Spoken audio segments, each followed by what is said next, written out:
$5,000 a month, and I was a little square in the work ever. Yeah, I love living in a little now. But I was paying like $5,000 a month. My expenses, like when I was shopping, buying food or whatever, I was spending more than I was making a month. Yeah, people do that. Money hard is like people spend more money than about $700. It's something called retail therapy. I don't even believe in it. I think that's some brand or some marketing scheme. Retail therapy, that doesn't even sound like a real thing. Yeah, like the idea behind it is that you spend money, you get down, you get like help. Yeah. There are other things that you can help from too, like exercising, reading the book. Like you can also do some that kind of stuff too. So it's clear some creators are just irresponsible with money. Others are crafting niches that require constant spending just to stay relevant. Yeah, the disaster begins the moment their spending outpaces their income. If we look at the car community on YouTube, Movie's Garage is the perfect example of this. Tyler Hoover is known for buying unreliable cars and documenting the fall. The problem is he has to up the ante in every video just to keep people from clicking away. What he didn't realize was just how much he would eventually owe in taxes for every one of those purchases. Oh no, my since I walked through these cars in the meantime, I didn't guess on how much taxes that I owed, and it turned out I guess very, very wrong. I owe about double what I thought. Over $5,000. So I'm going to sell a lot more cars. Yeah, I've sold a lot more cars. 500. Yeah, there's two things that guaranteed in life: death and tax. That's something that you learn as you make a little bit more money and you realize that it isn't just about doing the things you like. Like I like to make videos, but I'm sure that guy likes cars. But liking cars isn't enough. You also have to be good at business. You also have to be good at taxes. If you're not good at either of those things, you got to find somebody that is, or you'll end up in a lot of trouble. The government, they're going to get there. Trust me. They'll do everything for to put a gun in your mouth to make sure they get that money from you when it comes to taxes. And then there are all types of interest that accrue by you not paying your taxes on time. So it's like a double whammy. So like an unfortunate reality that a lot of people learn is that it's not about what you like to do or about what you're interested in. Sometimes it's also about being good at business. And being good at cars and being good at business is two totally different. $1,000 in debt? That's a mortgage on a house you can't even live in. Yeah, but other creators have suffered worse fates. Baseball guy car reviews. He built his following by showing off his Louis from a Hellcat to a Lamborghini, making everyone think he was living an ultimate YouTube success story. But in 2022, it all started to crash. It came out that he filed for bankruptcy and actually had to sell the rights to his own brand. The famous cars were gone, and stopped uploading, and the channel just kind of faded away. Bro, having to sell your brand, like having to sell your identity, your livelihood, that's not a scheme. This problem isn't limited to the car world. We're seeing the same thing happen with beauty and fitness influencers. Yeah, Slowly, one side is the swaddle. She has a lot of one point. Followers on her Instagram went to launch a luxurious lifestyle, she bags, cars, and to get married.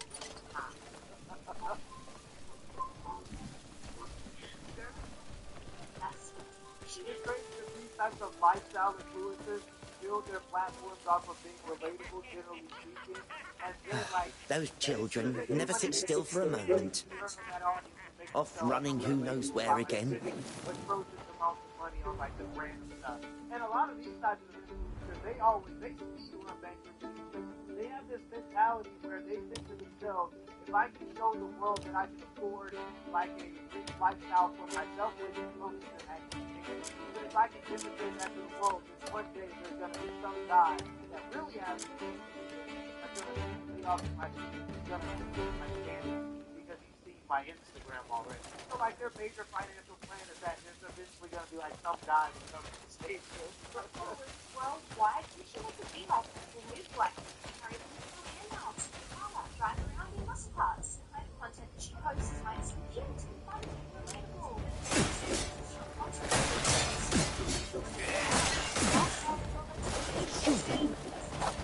Fighting you is like fighting a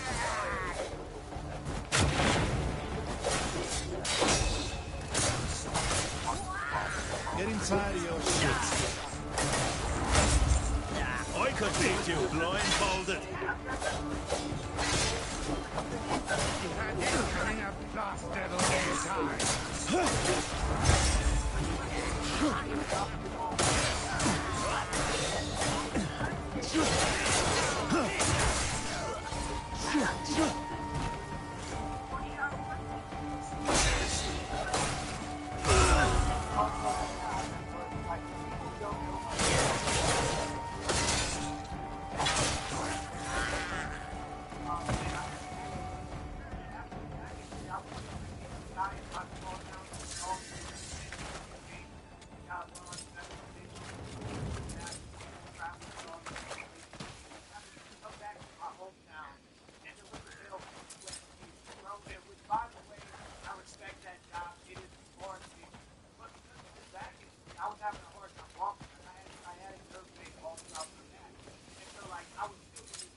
Well now, the grey mane that's been meddling in my affairs has saved me the trouble of seeking him out. You've been meddling with forbidden powers. Forbidden? Sounds expensive. And all too appealing to a merchant's senses.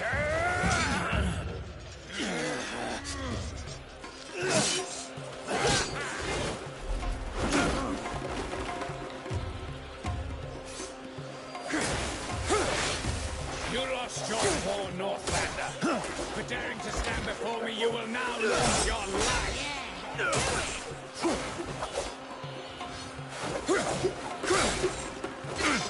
This power is mine. No one can take it from me.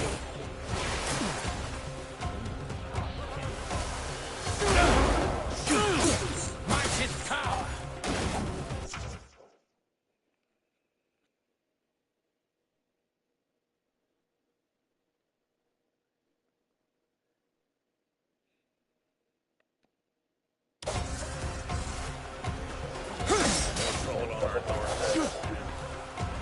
You'll pay dearly for coveting my strength.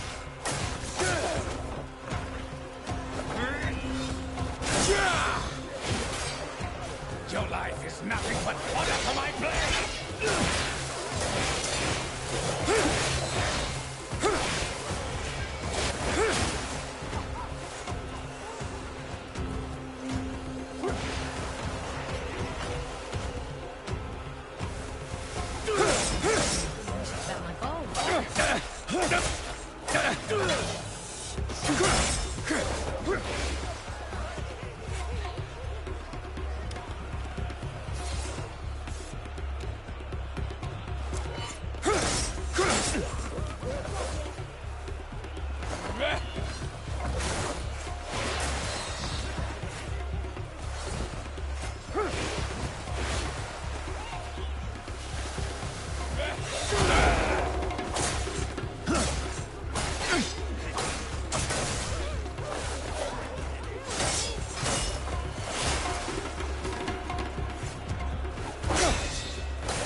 No! Quickly! Tend to my wounds! Die!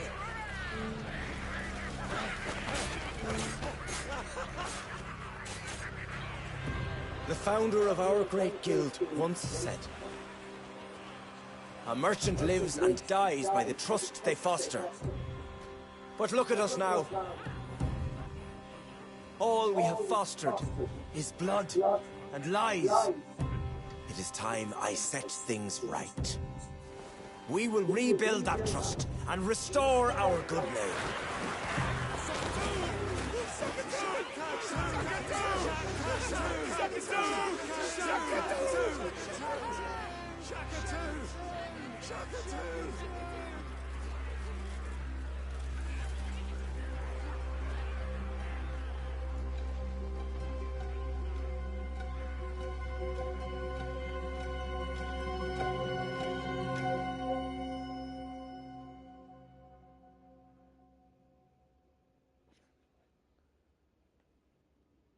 Doesn't work.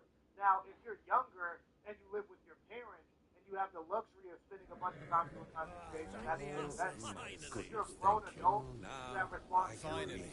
Bit of bloody good news. The market's back to life. Think about taking this type of stuff serious. And even when I made pretty big checks that could sustain me, I still didn't quit my job for another 5 months.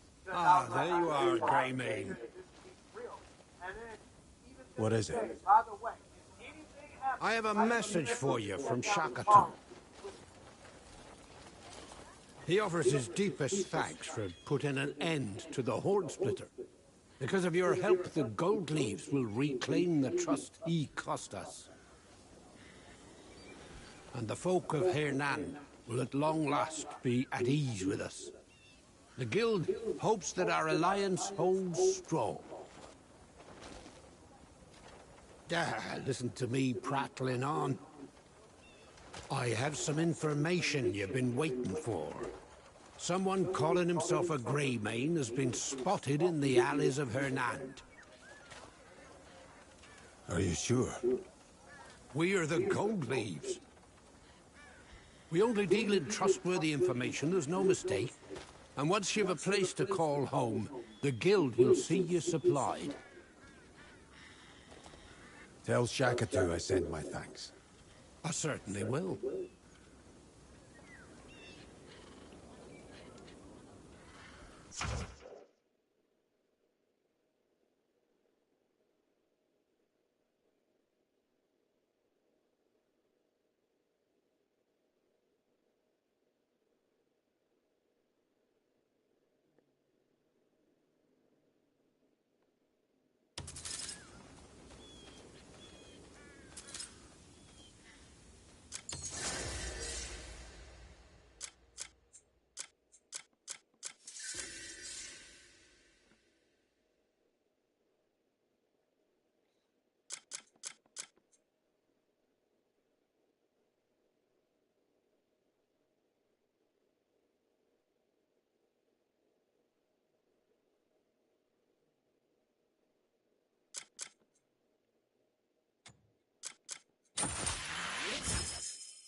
Oh, carry 5 birds total.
Life's blessings and all that.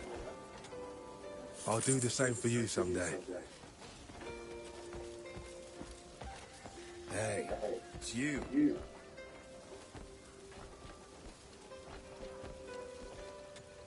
A fine harvest, and worth the sweat. Greetings, stranger. Ivor at the new head of the Gold League.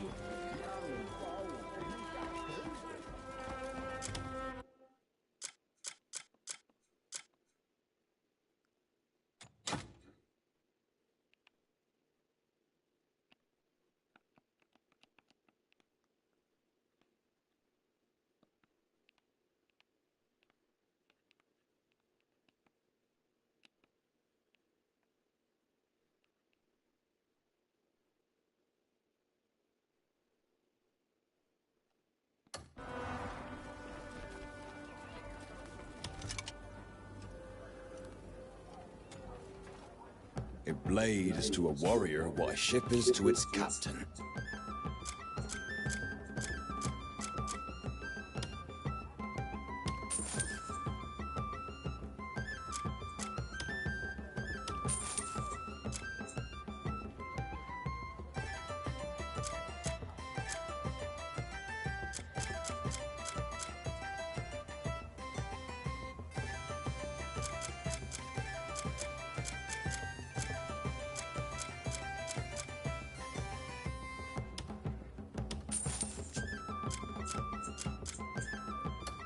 A mighty blade. Remember me when your blade grows dull. I need to stay and see what skill and fire can create.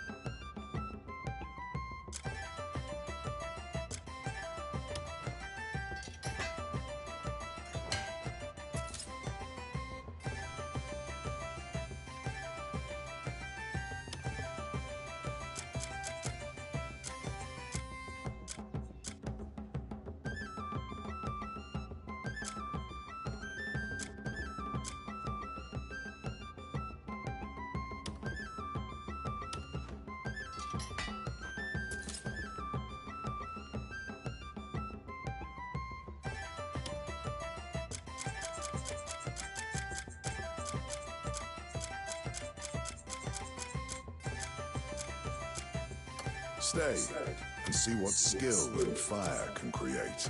The master of the anvil, if the song of the forge calls, return whenever.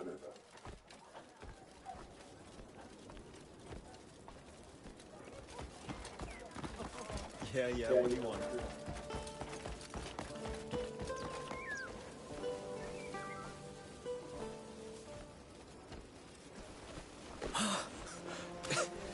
Cliff! Marius. So the rumors were true.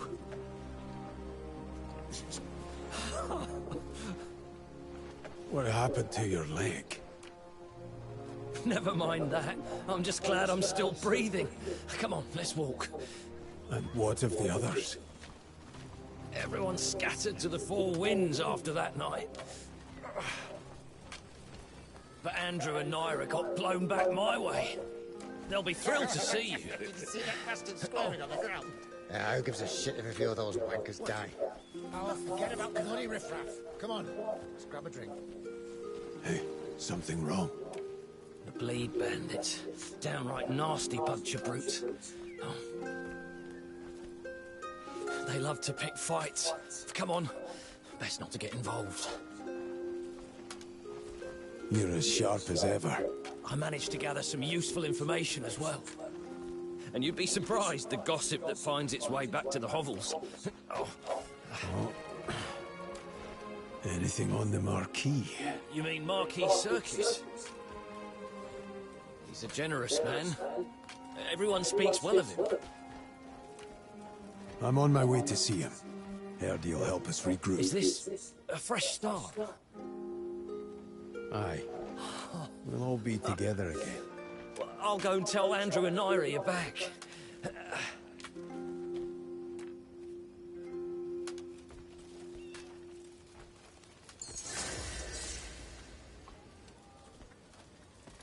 Yes? Speak. May peace reign. Oh, fresh crop of blisters today. What's the story?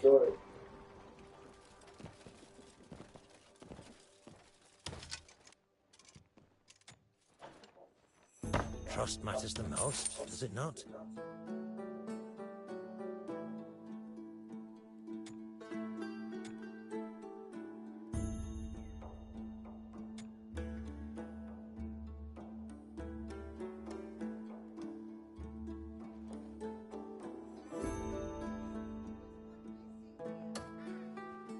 If you've no business with me, leave.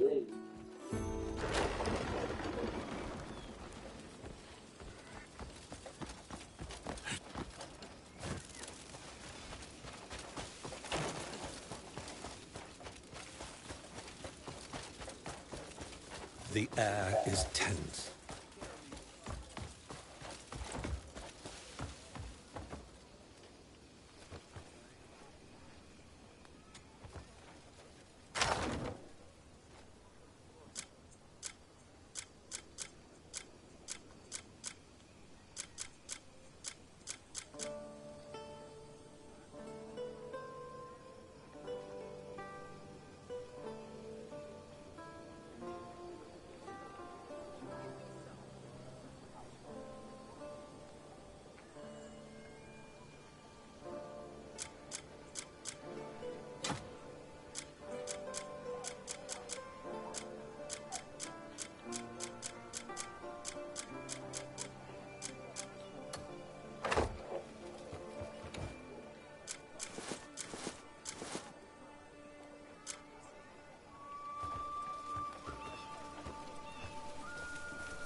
It is my freeing.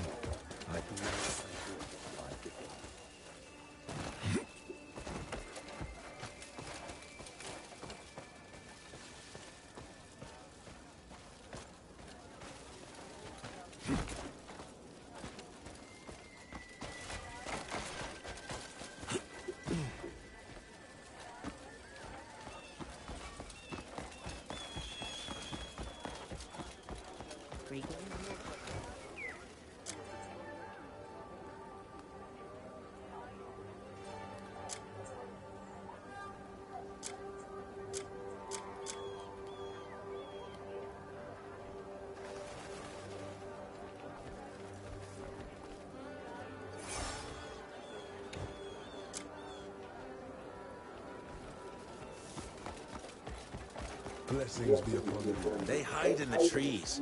Tread careful when you're passing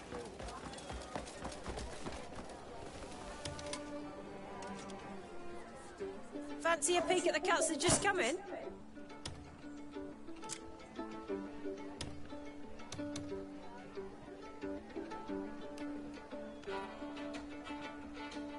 You won't regret it. Looking to buy some meat? I'm always open. Come by any time. Ah, hello there.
Just in time, I have some fresh fare in today.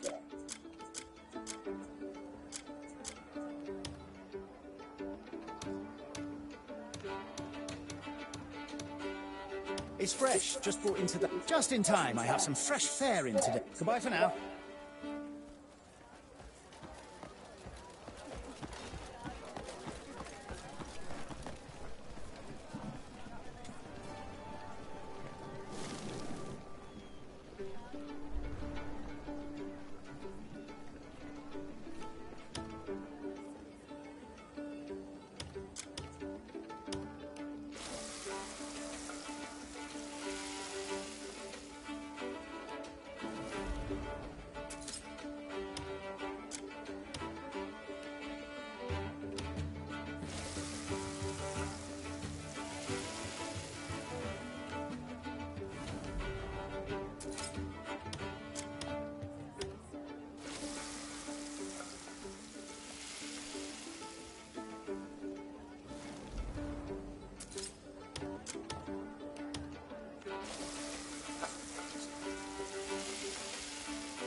Good day, stranger.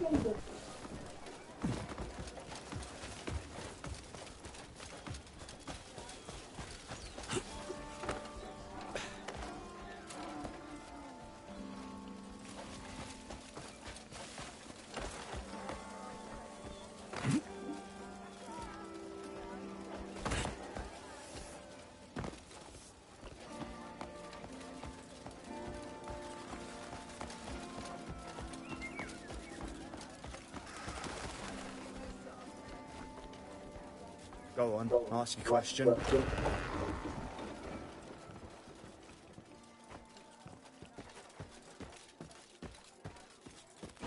The Duke is pleased as well, I hear. Well met, Greymane. Carry on. All right, let's get going. Is he here? The Marquis is in sight. Please, follow me. We cannot thank you enough. My lord, the Greymane has arrived. Ah, Greymane, the savior of Hanand. Marquis Circus. Thank you for coming all the way here. I hear you handled things with the gold leaves. Huh? Their meddling in the market was a real headache that went on far too long. Our fair city's burdens have been greatly eased, thanks to you.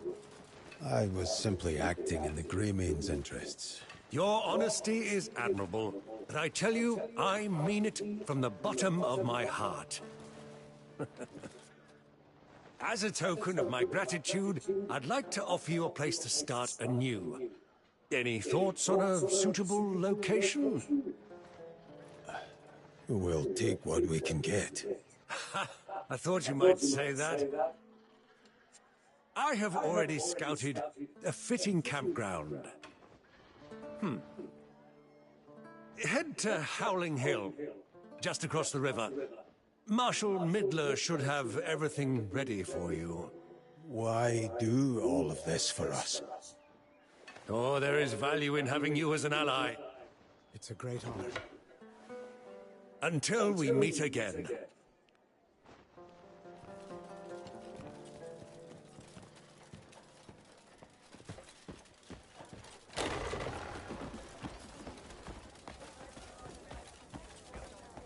Yeah. Hail. And all that kind. Morrow, friend. This way. I'll escort you to Howling Hill. That's really not necessary. Please. You're taking a huge weight off our shoulders. That horn splitter caused no small amount of trouble for this town. Folk came to us, begging for assistance that we couldn't give.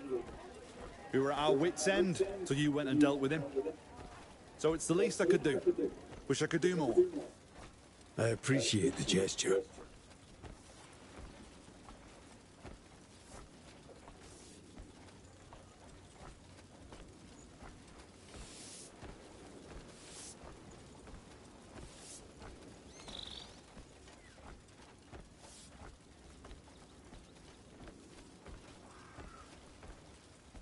Good. We'll ride there.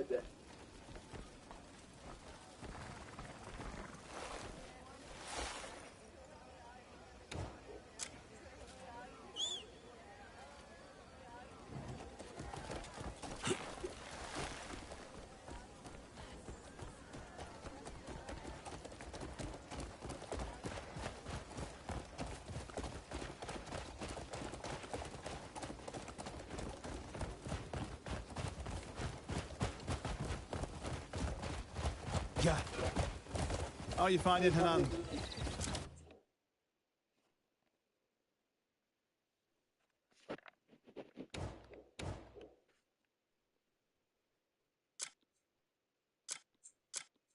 Pleasant enough. Isn't it? Fair weather, easy living. Not to mention the kindest folks you'll ever meet. Idyllic. Aside from all the bandits. So you crossed paths with them as well? The Bleed Gang. Solomon only knows where they spring up from. There's more every week. They've grown bolder too, harassing folks whenever they get the chance. We patrol as best we can, try to keep the townsfolk safe, but we simply lack the manpower to do much beyond our gates.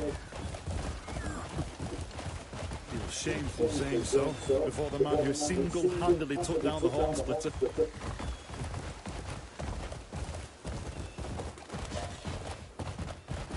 Yeah.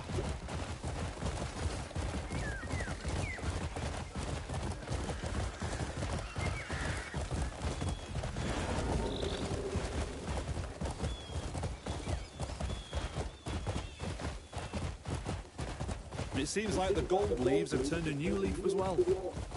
This fellow named Shakatu's been named the new branch master.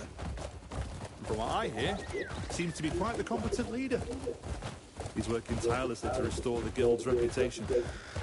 And it's done wonders for the town's peace as well. Glad to hear that.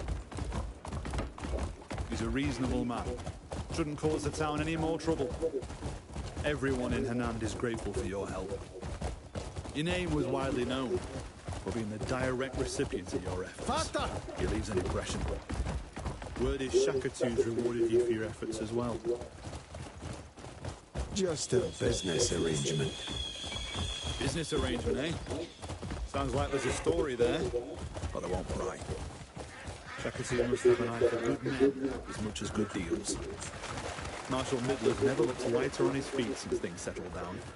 Hiya! Do you know what the Marshal's doing at Howling Hill? Well, I suppose he's getting things set for your camp. Though he's probably got some workers to handle the heavy lifting. He likely wants to thank you himself for saving Hanand. I'm sure that goes for all those toiling to construct your camp as well.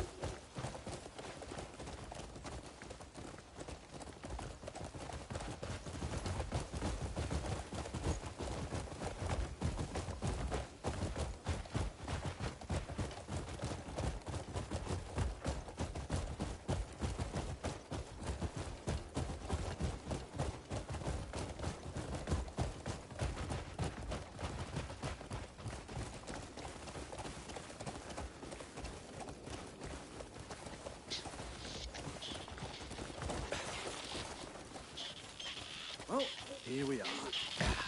It's a nice, quiet little spot.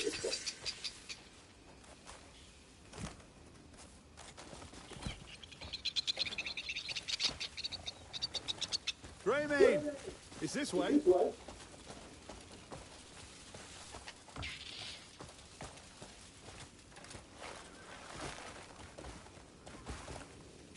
Ah! Got urgent business to see to.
I can't thank you enough.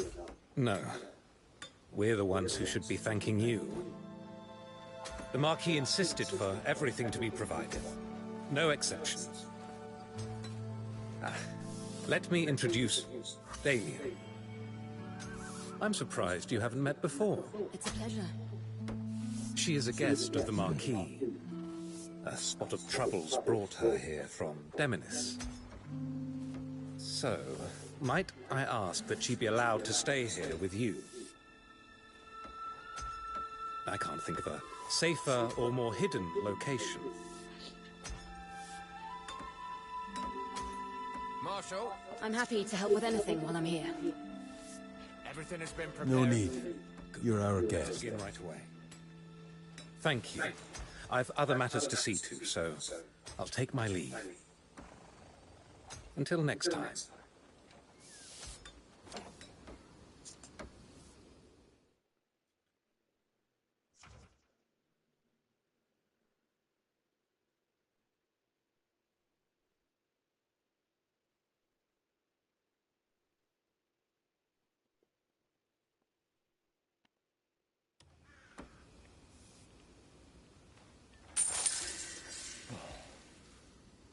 scratch an itch.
Shit.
I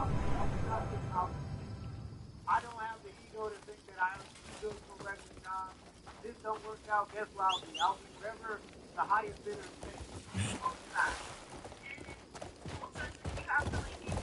Hey up!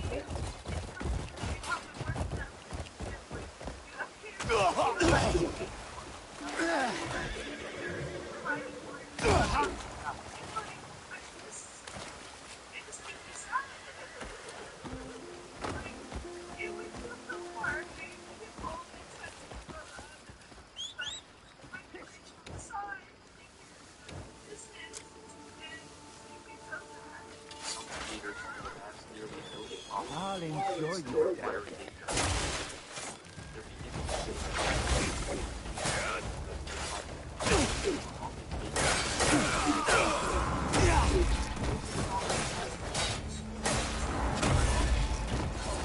This is tedious.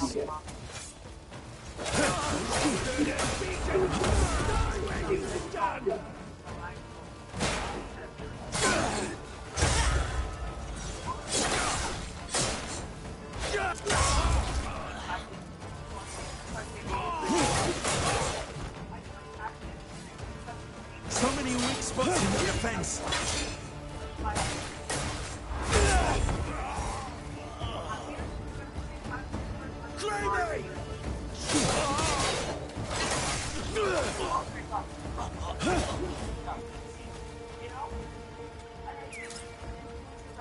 Yeah, they are. Trying to sell you a report or tell you how great your life is after insulting them. But nothing up here. I'm up here now. I'm telling you that there's nothing up here. Something is big. Okay, maybe you can argue that follower counts aren't everything these days. They're not. It's the views and engagement that make you money. But in reality, creators are entirely at the mercy of the platforms they post on. TikTok, for example, won't pay creators a cent because their videos are over a minute long. Some creators also believe that they get paid less because of their race. Oh, well, I don't know.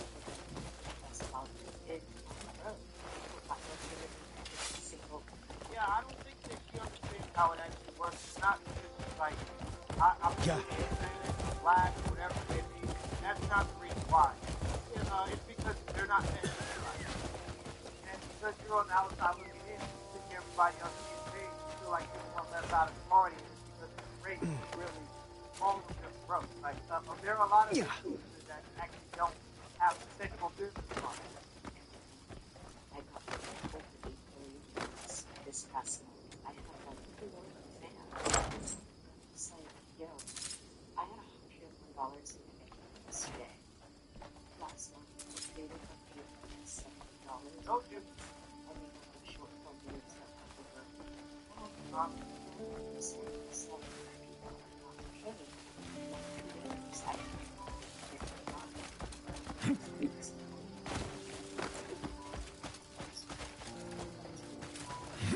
I know a guy named Ernie on YouTube. Like, well, everyone knows on TikTok, that's a big problem. A lot of that is and it's really hard to like change the audience and talk to like executives. Like, I know a guy who exposed how much he makes in video. He makes like $60,000 a month. For another black guy who did over $120,000. I ain't gonna say his name, but he's a big dude on video. But either way, like, yeah, I don't think that's it.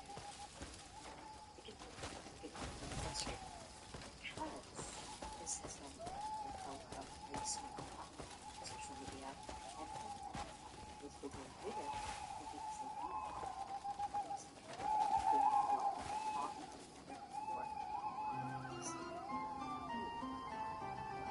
On other platforms, your income TikTok is still up for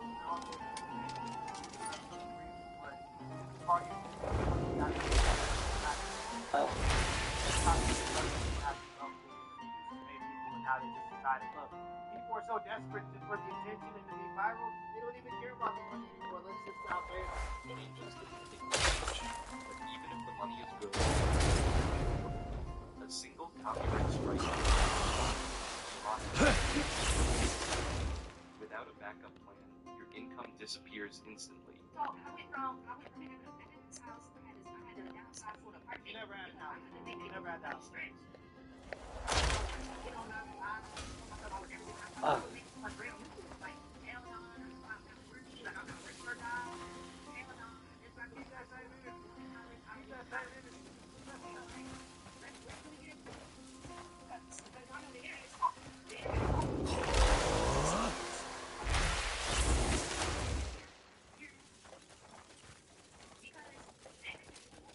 So here I am. I ain't went to college. I wasn't working a job. Depending on obviously because it was the only bread I had to experience my money with. So Oh, okay. I see. I see. Talk bad about a 9 to 5, and now you put yourself in a corner where if you had a 9 to 5, you would make money. And because now you're making less money than a person working at a 9 to 5, you should be made fun of because you made fun of those people. I don't know what this mentality is, bro. There's nothing wrong with giving information. I think it's allowed for you to make.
Sweet.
Think you'll share some of that?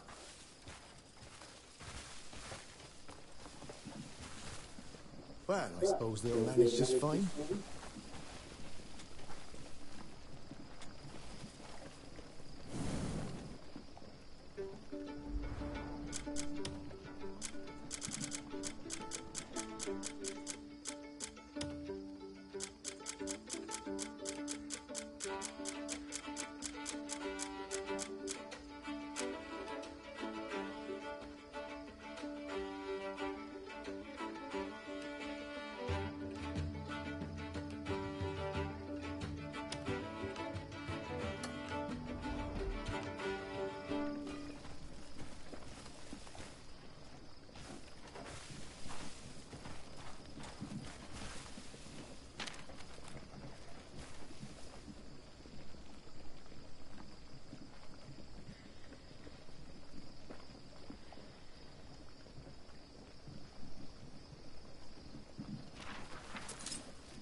Thank you all. Oh, what a nice surprise. I never You didn't thought have I'd be to do eating a all meal this. prepared by a grey mane. Nothing better than a nice cold factory. You take your time.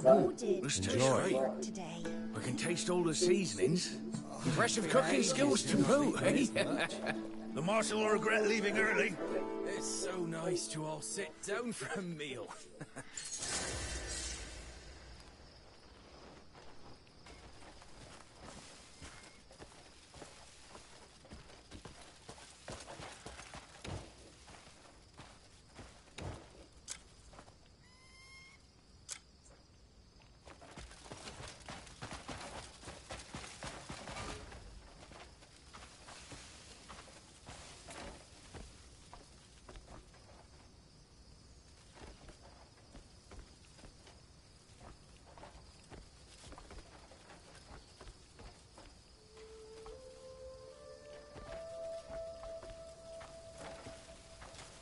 Dreamt I was being chased by some horror last night.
There's nothing wrong with having stable income. I don't understand why people try to make that out to be like some type of low level work or whatever. Yeah, They took the money away. So literally, you're doing for 15K, 2K, bro. Yeah. Yes, because I was using that. Because I was using the income. So, right. So around this time, you know, the money from my bills. That's when I came. My life came at a stop. Like I was depending on YouTube. That was like my main go-to. So when YouTube snatched my money for using that sample instrumental, even though my voice is on it, even though I low-key mix up the beat, they still snatch my money. It's no wonder we're seeing influencers quit social media and return to 9-to-5 jobs. One creator admitted that she quit because the financial instability was too unbearable. This is my story of why I decided to quit being a full-time influencer after a year getting a job in Crimsom. And I wanted to share this because I feel like being an influencer is such a, I don't know, kind of like coveted job right now, where at least people are really interested in what it actually means to be a full-time influencer. And I don't don't know, I just want to give you guys kind of like a look behind the curtain. So I've been in the social media game since 2016. Okay. Really just fell into it very serendipitously. Honestly loved it. That's did a big word. College, and then I decided to go full time after about a year or so post grad. I was like, may as well try and do this thing. And after a year, I was like, you know what? I just don't think that this is for me. Yep. So reason number one why I decided to not be a full-time influencer anymore is honestly money. Yep. This came down to stability and my long-term goals. Reasonable. I felt like I could just reach those financial goals quicker if I wasn't an influencer, essentially freelance, and I just had a very stable and traditional job. Nothing wrong with I honestly think that in order to be a full-time influencer or just working freelance in general, you have to be very savvy with your money. Like, you have to be financially responsible because your income will ebb and flow so much. I had months where I made more than I ever thought was even imaginable from sponsorships, and then I would have months at like the start of the year or just, you know, like during those dead times where I would honestly have like maybe one sponsorship and I didn't really have any money coming in. So I'd have to be really smart with my finances and just like budget everything to a T. I also may have jumped into being a full-time influencer sooner than I wanted to, and I had to bust my ass to honestly make as much money as I wanted to every month. I was taking on, I'm not even joking, like 12 sponsorships a month. Well, some people end up just doing like a crypto scam. That's why you'll see some influencers end up doing a crypto scam. It's because that money at the end of the year, when them taxes came in, when the government was knocking for them taxes, or that money that you've been making monthly, maybe you got a little lazy, maybe you haven't uploaded as much, and that money decreased. Yeah, that's where you start seeing all those crypto scams. So at least you didn't do a crypto scam. You just decided, hey, I'm gonna just go get a job. Reasonable take. Looking at your circumstances and being able to adapt as they come. Yeah, that's reasonable. Just make ends meet. Relying on I 12 manage well enough. sponsors a month is like running on a Though treadmill. your you rough will never manners get still home. surprise me. At that point, every video you post has to be an ad. But if you turn your brand into a 24-hour infomercial, your long-term credibility could suffer. Yep. After all, if every product is supposedly the best you've ever used, the audience stops trusting you. Eventually, your influence fades and the sponsors disappear, leaving you broke and burnt out. So what is the lesson in all of this? It sounds like to survive long-term, creators have to build a brand first, not just a portfolio of sponsors. Yeah. This requires winning over an audience with a unique personality or skill set before ever trying to sell a product. It's a grueling process that doesn't pay off in the short term, but it is the only real path to lasting success. Here's why your favorite influencers that you want to trade lives with probably aren't living as lavish of a life as you actually think. For starters, most people think that you just make money by posting your life on Instagram and TikTok. But in actuality, they don't really pay you anything. They pay someone else. And there's a huge difference between followers and customers. Now, how your favorite creators actually make money is by creating a personal brand. You see, you create a personal brand where you have a certain demographic or audience that resonates with what you have to say or what you're exuding to the world. Then people get to know, like, and trust you enough to buy your product and service that you're pushing to the audience, and that's how you actually make money. Having a personal brand is probably the biggest asset that you could own in 2026, because once you've cultivated that community and you have something that resonates to a massive audience, then you can create your own business on top of that and sell to people that you're trying to help, and then it's your own. You see, that's where I realized a few years ago that, like, influencing wasn't for me, but creating a business and a personal brand was. See, I wasn't trying to look cool on social media or get a bunch of views, but I was trying to resonate with a certain audience and help as many people in a positive way as I could. Yeah, I guarantee you this guy has a course for you to buy for sure, just by how he's structuring this. And by the way, I will too. I will have a specifically reaction video content creator course. I'm planning on this Friday. I've been talking about this for weeks. I keep pushing it back because I have some stuff that I need to do to it, and I just want to give it the time. I want it to be something that I'm proud of before I put it out. So look forward to it this Friday if you're interested in making videos just like this. I personally haven't ever seen a creator course on specifically reaction channels. And it's not just titles and thumbnails. It goes into some of the psychology of what makes a good reaction channel, a decent reaction channel, right? So it's a lot of the tricks that the bigger channels already know. So look for that on Friday if you're interested in that. Authentic and consistent. Fast forward 4 years later, and I've been able to scale 7 figures. And no, it's not all roses and butterflies. There's a lot that goes into it, between employees, customers, financing, systems, insurances, everything in between. think of, and every day there's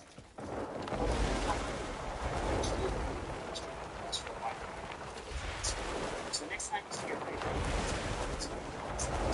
think about it, see what they're actually doing. And then maybe you might not want to live your life because it's just home. Once a brand is established, creators can take on sponsorships, but the most successful eventually pivot from selling other people's products to launching their own. They leverage the trust they've built to create income streams they actually control. But even at the top, longevity comes back to financial responsibility. Success only sticks around if you can resist the urge to waste the money the moment it arrives. And if you can resist the first fight, the thing that got a lot of these folks will start making money, and they'll get inconsistent because they want to indulge in the things that they like traveling, or like sometimes drugs, alcohol, they go on human business, and they become less consistent with an audience. And the issue with that is that the internet is very quickly moving. Being an influencer is like the number one job for Gen Z. So like there's like a huge amount of people who want to get into being an influencer, and if you stop producing content, you'll become irrelevant very quickly. I think a lot of people think that they're more undisposable than they actually are. So they end up going on these binges where they're not focused as much, and they get replaced by somebody who's funnier or more. You're a good person, friend. People nowadays, they take their quick load of money, they spend it all, they're not investing correctly, they don't have the right team, and they have a Lambo and then they're broke in 6 months. And they're like, oh, well, did you get that car? You didn't have that car 6 months ago. So I invested into the brand, created 150 liquid lipsticks. You know, and I just kept making new categories and things on high. Yeah, by the way, Thanks for your kindness. Show different colors. They set everything up, not the factory. So everything was probably set up. They just like the right like this. Everyone will be back soon enough. Cliff! Marius, we've got a camp. Oh, thank the ancestors. Well, you can thank the Marquis. Oh, he's as good a man as they said. Personal space, like that kind of window. So it was probably like Whereabouts is it? Howling Hill. A bit far for hobbling. Can we ride there? Of course. So this is where you've been staying?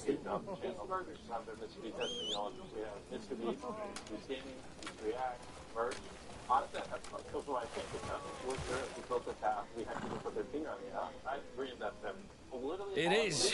Every word and whisper comes through here.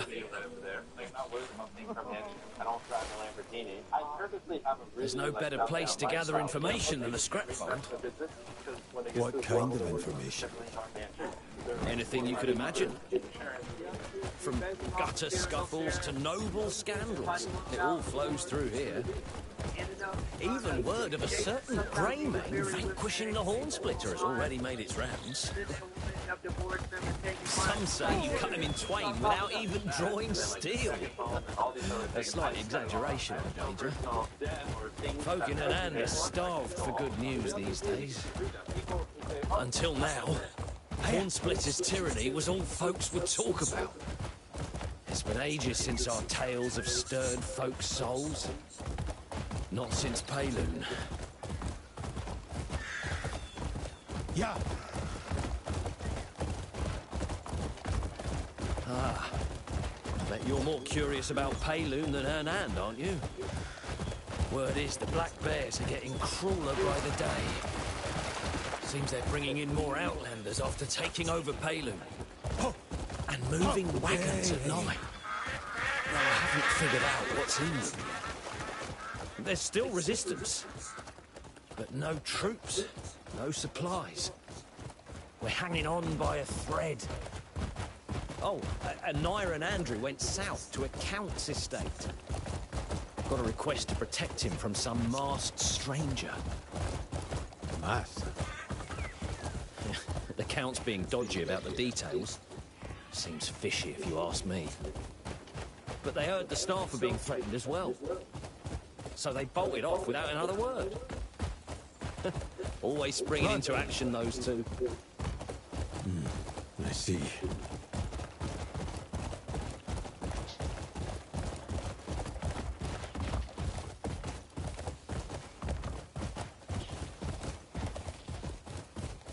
Run!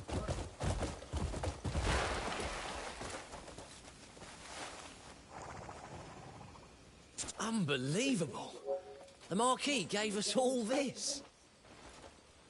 Aye, for removing a horn in his side. Well, now, who's this? Oh, look! Ross! Marius, Cliff. What happened to his leg? You're not hurt, are you? Same as always. Yeah, don't worry about me. How did you get here? Word has spread everywhere that Cliff's back. Hey! So it's true! Ross, it's been ages. And you too, Cliff? Marius! What happened to your leg? Black bears, wouldn't it? We'll give them what's coming. It happens. More than just my bloody leg, you know. Most people probably already know All right, we won't keep making a fuss. Though I think you really should keep off it. I told you I'm fine. Any word on the others? Naira and Andrew went to escort some count, and word is, there's a Greymane locked up at Halcyon. That madhouse. Only lunatics end up there. I heard he got drunk and beat a priest half to death. I really think one of us should go and look into it. Sit down. Where do you think you're off to? Don't you worry about Halcyus. Focus on using CQC to drop Vulcan to the ground whenever he's not charged up.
The caps don't last forever, but can absorb a few hits before needing to be replaced with a new one. With this method, you'll just need to get Vulcan on the ground while you tag him with a preferably non-lethal shot before his electrical shield is back up. And before you know it, the big guy will fall, and you might get some awesome new camo. Wait a second, inside of taking down Vulcan is actually a lot easier than you might think in Metal Gear Solid Delta. Most people probably already know that you can use the Rykov disguise to get in a few easy shots. But did you also know that you can use glow caps to absorb his electrical attacks? Throw one down while you focus on using CQC to drop Vulcan to the ground whenever he's not charged up. The caps don't last forever, but can absorb a few hits before needing to be replaced with a new one. With this method, you'll just need to get Vulcan on the ground while you tag him with a preferably non-lethal shot before his electrical shield is back up. And before you know it, the big guy will fall, and you might get some awesome new camo. Wait a second, whose side of it? Taking down Vulcan is actually a lot easier than you might think in Metal Gear Solid Delta. Most people probably already know that you can use the Rykov disguise to get in a few easy shots. But did you also know that you can use glow caps to absorb his electrical attacks? Throw one down while you focus on using CQC to drop Vulcan. There are a lot of great tip videos out there, so I will do my best to avoid these super common things like ringing the bell or... Hopefully there are some new things here for you that you haven't learned yet. The map is a little annoying, but it's a lot easier to read when you switch to environment. You have the Alt tab selected. This actually requests UI hide all the environment ones, unless you are super zoomed in. So to get a better view of the more useful and probably more complicated UIs, make sure to have the environment tab selected so you don't need to zoom all the way in. There are a lot of locked doors in this area, but you don't need a specialized key for them. Keys are universal, except for one exception. You can purchase keys from the back alley vendor located here. You've got a ton of useful things as well, like poison arrows. This is just one location. There are others, but you can also get expanded. Just be careful because if a key is in your inventory, it will automatically store. So if you don't want to use your key, you don't have it in your inventory. Now that the game actually has storage for the camp, this location is also where you can unlock live. You can trade animals illicitly. The game does not tell you this at all, like anywhere. Okay? But this meter is an excellent tool. You fill it up by killing enemies, and you get an artifact level up. So killing enemies can help you get skill points, which is a totally normal thing in games.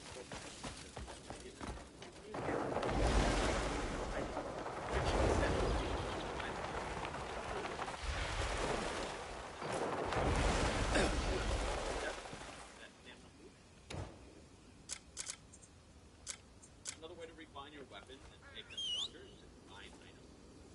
Right? Instead of selling them, take them to the blacksmith and refine them together with this tab. They have to be at the same level of refinement to be able to sell them. The higher tier will work get refined. This can benefit you early on though because you'll get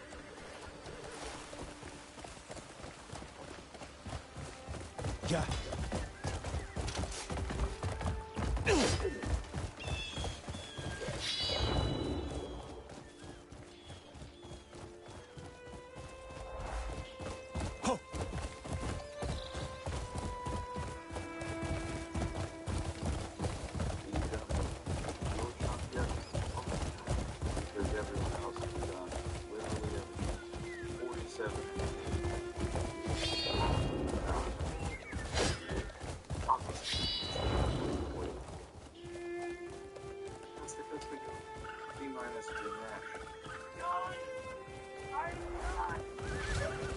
Yeah.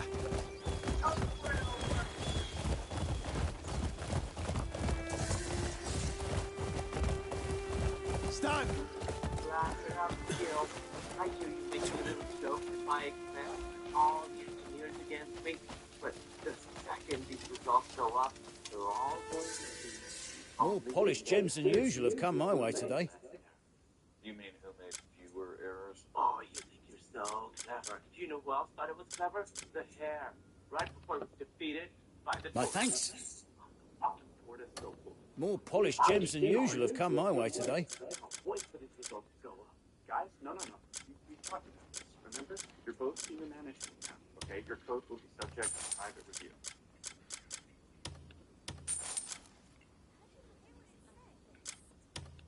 Dude, how's it going? How's that review going? Probably done, right? It took you no time counting up the bugs and my stuff. Because I crushed it so hard. You kicked my ass? Fucker, just fucking tell me. Just fucking tell me how much you kicked my ass by. Please, just fucking tell me. I'm not gonna beg. Every grain. I'll be here if you ever need a lucky charm. Why? You just have to swear not to tell anyone, okay? I swear I won't tell anyone. Everyone, I have a very important announcement to make. My code was better than Guilfoyle's. No, Guilfoyle is a much more coded than me. I want you all to listen. Good, terrible, role model, hateful pilot tracks. Bullshit. Zuzu. Yeah, he told me the post is supposed to be a secret, but he told me, and now everyone's laughing at you. What's going on? Just so that was there. I don't want to tell you.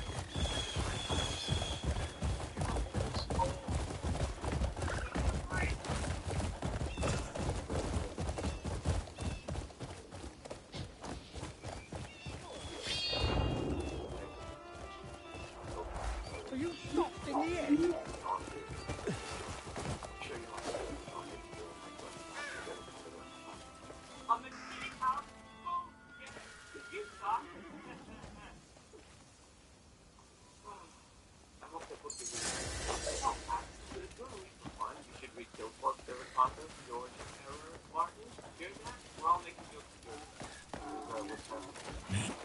As your supervisor, I wanted to inform you that there is a first aid kit, but if you need blood, don't go to Guildful because he's type O. Type O. They're all laughing at you. Hiya. Oh. Yeah. Sorry.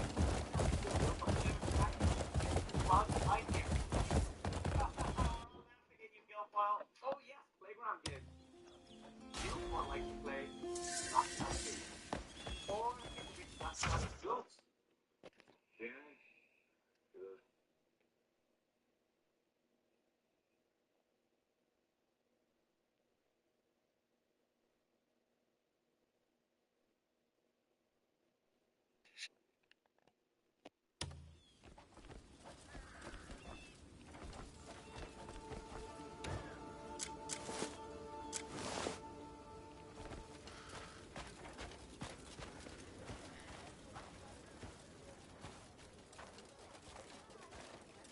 Stop right there. You have a pass, don't you? Come on, just this once. Need a pass to enter. No exceptions.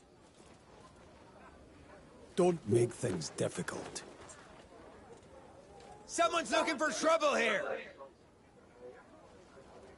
Feels like I'm talking to a brick wall. This is not your place. Doesn't have a pass? Toss him out. What are you trying to do? I'll find you. Kick you out myself. Our guards are all over the place. The Guildful really beaten.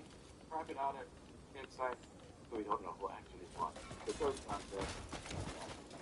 But while you were running around your tiny brains with good insults, I was quietly plotting for this victory. You see, to the time, you are the very hero who can hang up soil from all.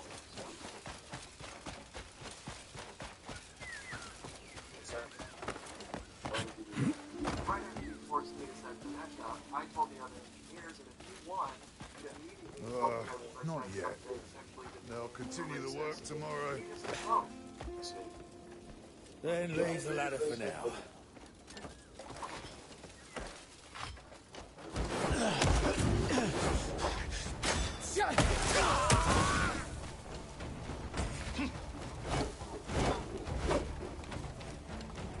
Finish them!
time to put you in your place.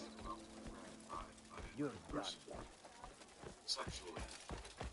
It's the opposite of jealousy. Reminded It's your not man. good fight. I'm fucking having you. As shocking as this is, I was attracted to you.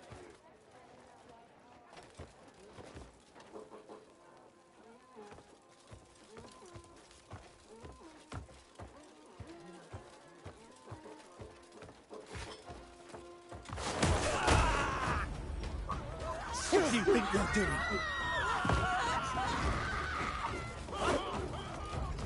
I'm not talking about this. Let's not.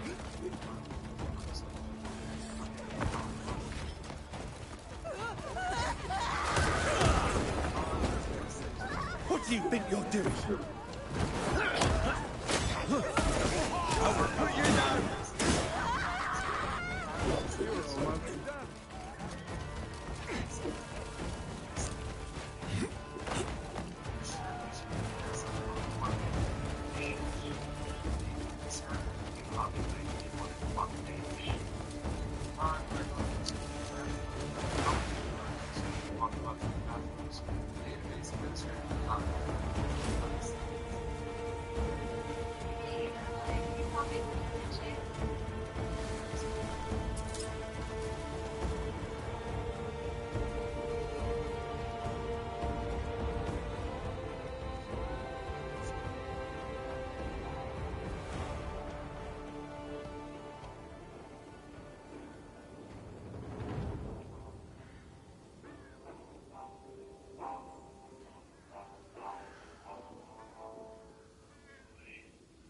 So,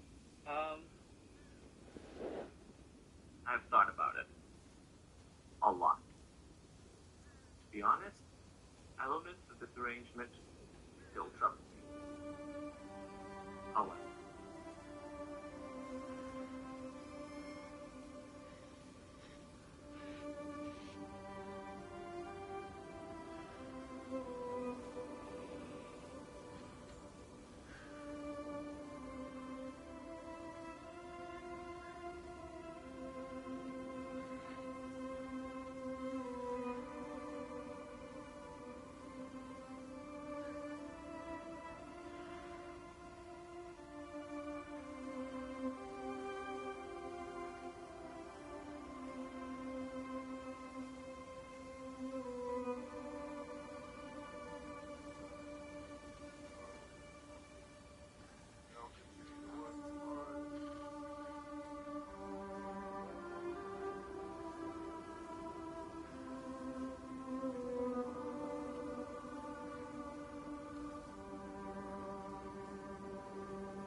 It's Barry.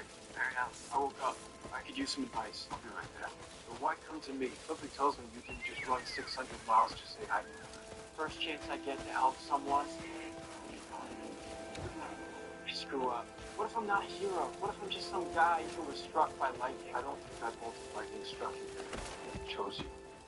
The good you do will far outweigh the bad. I'm just not sure I'm like you, Oliver. I know if I can be some vigilante, you can be better. You can inspire people in a way that I never could. Watching over your city like a guardian angel. Making a difference, saving people in a flash. Take your own advice. Oh, I know, Max. The grease paint thing, it's a poor identity concealer. So wear a mask. Go on. Cool. Well, it's Barry. Barry, I woke up. I could use some advice. I'll be right there. The why come to me? Something tells me you didn't just run 600 miles to say hi. I'll put you First down chance I if I get to have help to. someone. I I'll screw deal up. with What if you. I'm not a hero? What if I'm just some guy who was struck by lightning? I don't think that bolt of lightning struck you there. I'll put It you chose down you. if I have to. The good you do will far Devilish bastards! Knock his teeth in! You fucker! How can you do this to people? You bastards! All of you fuckers are dead! Help him! He's about to be cleansed! I'll take care of it. You get that one.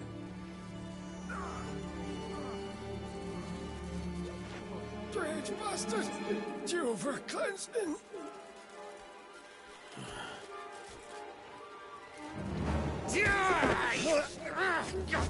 Cleanse my arsehole!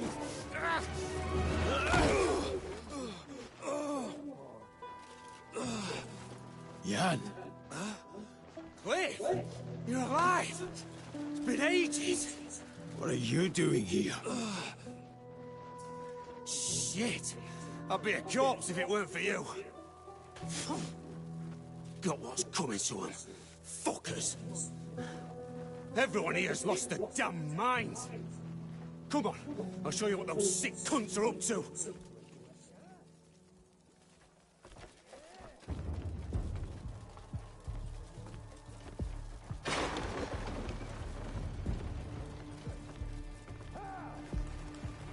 The cunts running this place are the mental ones. They're locking folks up and scrambling their brains like eggs. How? They stuff some strange iron helmet on your head to do it. And then? And then, it makes a man pliant as a limp cock.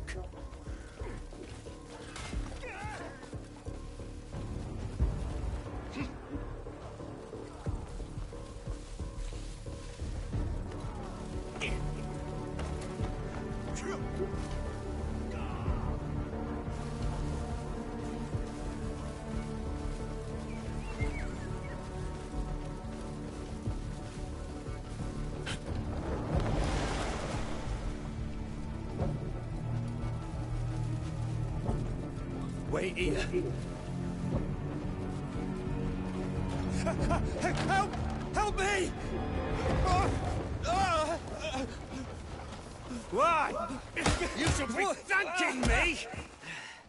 I'll be cleansing all those evil thoughts! Oh, you fucker! Live an honest life, cunt knuckle! Thank you. I shall live honorably. Well, that's sorted. Told you I came here for a reason. Suppose we can safely fuck off now. Jan, what the hell's going on? You mean me with these cunt flaps? I'll tell you while we ride. Hop on.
We should get the fuck out of here.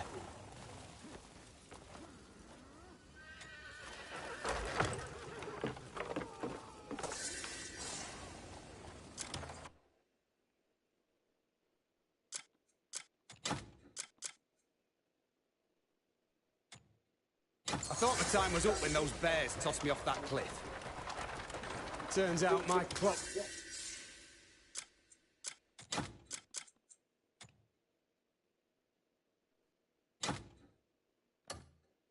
Still got a few ticks left. I just want...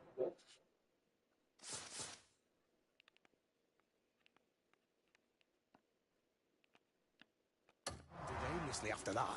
Trying to find any of us still alive. Huh? How the hell did you get yourself locked up here? Oh. It started, as worthwhile tales often do, in a tavern. Yeah, I was just having a drink. I heard some bastards at the next table over flapping their gums about the grey mates getting crushed by the black bears. Well, of course, couldn't let that stand. Had to teach them a proper lesson. How could I have known the old works at Alcius?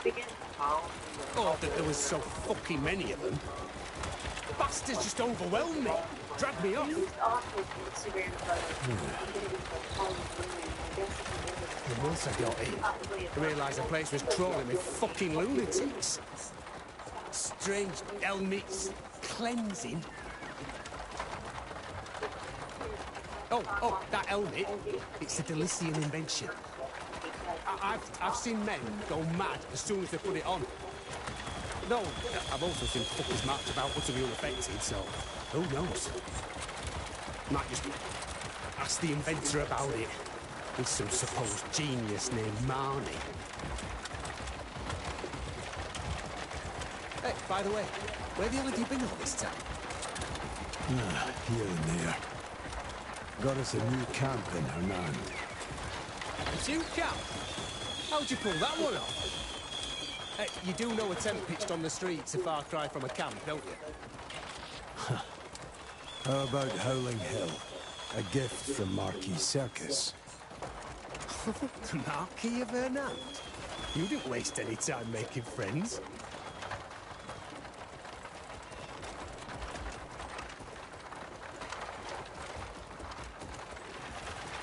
Anyway, you heard of it? You know, from the others. Yes, a few of them. Marius, Carl, Ross. I knew they wouldn't have died so easily. Yeah, I bet Marius is still bitching, and Ross is still bending over backwards for him. Have you heard about any of the others? I did pick up a few scraps of gossip at the tavern. But it's all horse piss. Nothing I'd stake my life on. Right. Those lunatics should be off our arses by now. Just smell this fresh air.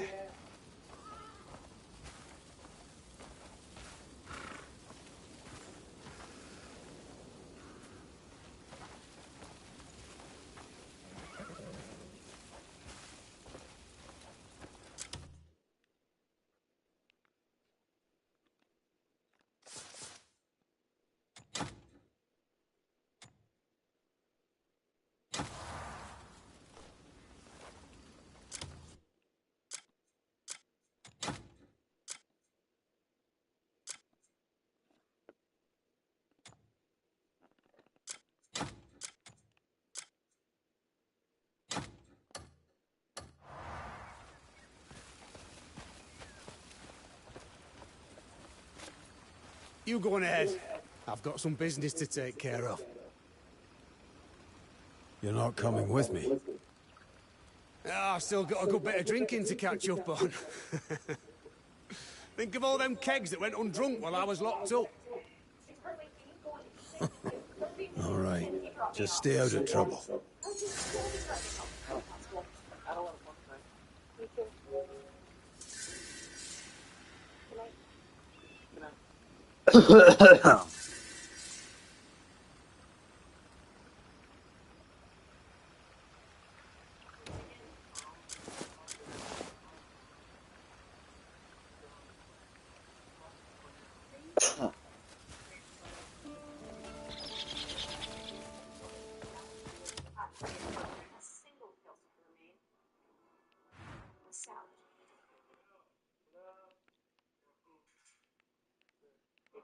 here that the restaurant offers free bread. Did he partake in it?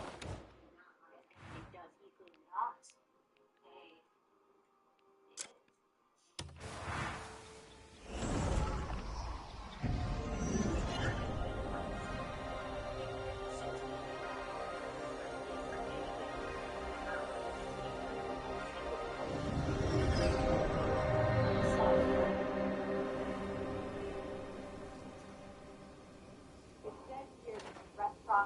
free bread. Did he partake? He did.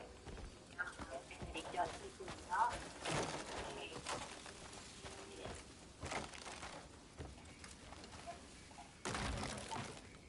It's currently 8:46. 30 minutes since he dropped me off. Could he still be driving home? It's possible. I don't want one tonight. Me too. Good night.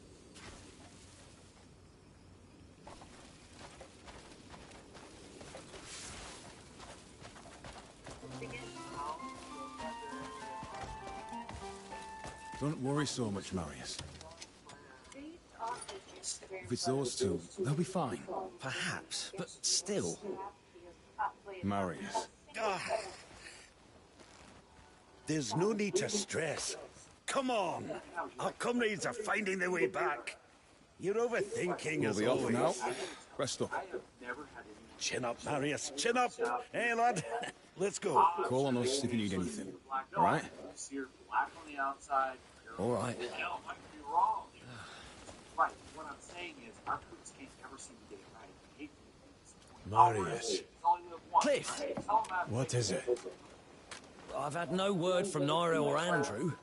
Count Grace's estate isn't that far from here. So about that ribeye. Why'd you tell him we can do that? But still nothing. It's not like them. Look, I told him we can't do it, but he wanted to. I don't doubt their skill, but I can't shake this feeling. I'll look into it. But I'm sure they're fine. Hearing you just say it almost makes me believe it. Oh, let's talk this out. Shut up and walk straight. Whoa! So this is our new home? Dwayne! Marius! Oh, black bear fucks do that, huh? Eh? Who have you got there? Oh, nabbed him looting a farmhouse on the way here. Seems he was hunting us. I just got to him first. Get these fucking ropes off me! I'd kill him if he wasn't worth some coin. Gonna collect his bounty and buy us all a real nice meal. How did you find us? Oh, by the smell. Come on, we're finally reunited.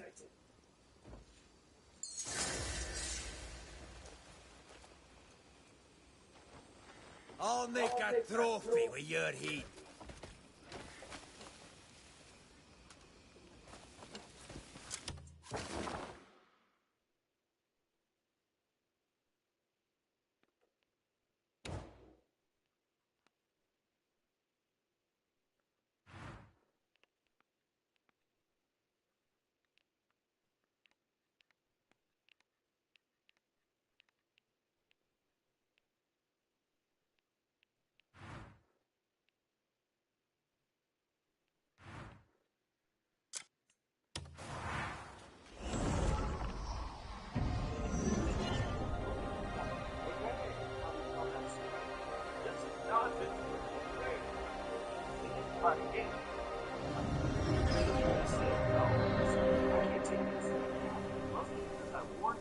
Also, because my ex is a server here, who's now dating the chef's cuisine, who's threatened by my existence whenever I go back here.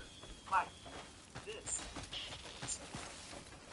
What kind of show are you guys running? I'd like to know. Will that Dixie come back? How do I go? Pittsburgh. Okay, I need to tell you, I have never had Pittsburgh stop. I'm sure they can handle it. It's black. No, I didn't see her black on the outside. Fine day, isn't it? Right. What I'm saying is, our police can't ever see the I'll risk it. Only once, right? Tell them I have faith.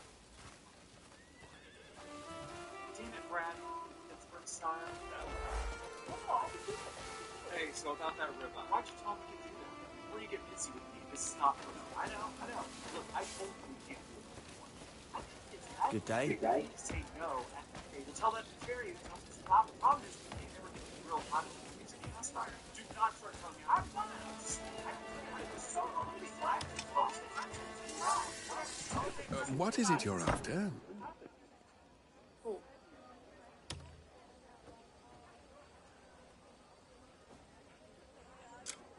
There. Just one more hit. Yes. Oh my god, yes. Oh my god. This is incredible. The guild's reputation is second to none. Like,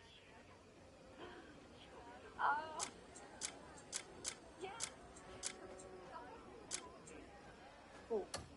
Yeah. Take a look at what may fortune bring you back here. Blueberries are here and there, everywhere. What's wrong? It's good to cross paths again. Would you follow me a moment? Have you been keeping well? As always, I've got matters gnawing at me. I was considering asking again for your assistance.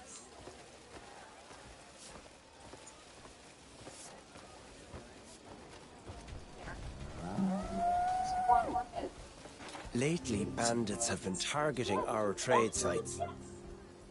I have reason to believe there's a traitor within the guild. Another follower of the Horn Splitter, no doubt. But I'd imagine they'll try to cover their track. Once they suspect they're a suspect. If you're willing, would you be able to handle the interrogation? Your interrogations will draw everyone's eyes, while I investigate the bandits. All right. I have great faith in you. I do too. Nintendo knows their audience who grew up with their games are now adults, which is why they remade the trailer with Paul Rudd from 1991 for the Switch 2. Those are some good points. Now, excuse me, I'm going to pre-order the Switch 2. Wait, what?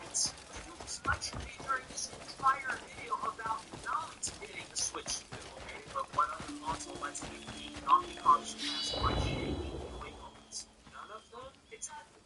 Hey, dude, I think I'm gonna get the Nintendo Switch 2. Oh, that's awesome. I'm excited if I want $150 is really priced. Yeah, that's fair. The console is way too overpriced, but I'm gonna get one anyway. Why don't you buy something if you think it's overpriced? Because it's Nintendo. I don't want to miss out on this. In fact, exact behavior is the reason Nintendo is charging these prices. What do you mean? If you truly think the Nintendo Switch 2 is too expensive, you shouldn't buy it. You should look with your wallet. I don't know, man. It's I consider Nintendo knows their audience who grew up in their games are now adults, which is why they remade the trailer with Paul Rudd from 1991 for the Switch 2. Those are some good points. Now, excuse me, I'm going to order the Switch 2. Wait, what? Just lectured me during this entire video about not getting a Switch 2, okay? But what other console lets me beat Donkey Kong's chest by shaking joy moments? None of them? Exactly. Hey, dude, I think I'm gonna get the Nintendo Switch 2. Oh, that's awesome. I haven't decided if I want one yet. $450 is really priced. Yeah, that's fair. The console is way too overpriced, but I'm gonna get one anyway. Why would you buy something that's overpriced? Because it's Nintendo. Yeah. Hey, yeah. Is the reason Nintendo is charging these prices. What do you mean? You truly think the Nintendo Switch 2 is too expensive? You shouldn't buy it. You should look with your wallet. I don't know, man. I do too. Nintendo knows their audience who grew up with their games are now adults, which is why they remade the trailer with Paul Rudd from 1991 for the Switch 2. Those are some good points. Now, excuse me, I'm going to order the Switch 2. Wait, what? You just lectured me during this entire video about not getting the Switch 2, okay? But what other console lets me beat Donkey Kong's past by shaking joy moments? None of them? Exactly. Hey, dude, I think I'm gonna get the Nintendo Switch 2. Oh, that's awesome. I haven't decided if I want one. $450 is really priced. Yeah, that's fair. The console is way too overpriced. But I'm gonna get one anyway. Why don't you buy something if you think it's overpriced? Because it's Nintendo.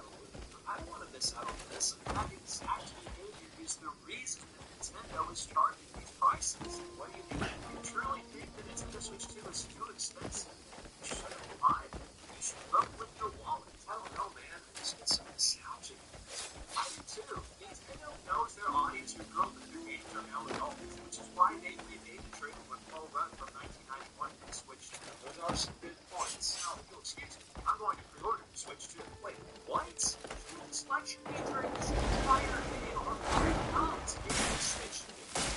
connection isn't complete yet. May wisdom guide your path. Hey dude, I can get them into the Switch too. Oh, that's awesome. I haven't decided if I want $150 really priced. Yeah, that's fair. The console is way too overpriced, but I'm gonna get one anyway. Why don't you buy something you think is overpriced? Because it's Nintendo.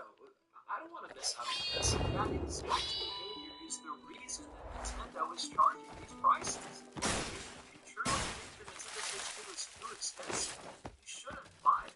You should vote with your wallet. Our connection isn't complete yet. May wisdom guide your path. Nintendo knows their audience who grew up with their games are now Our connection isn't complete yet.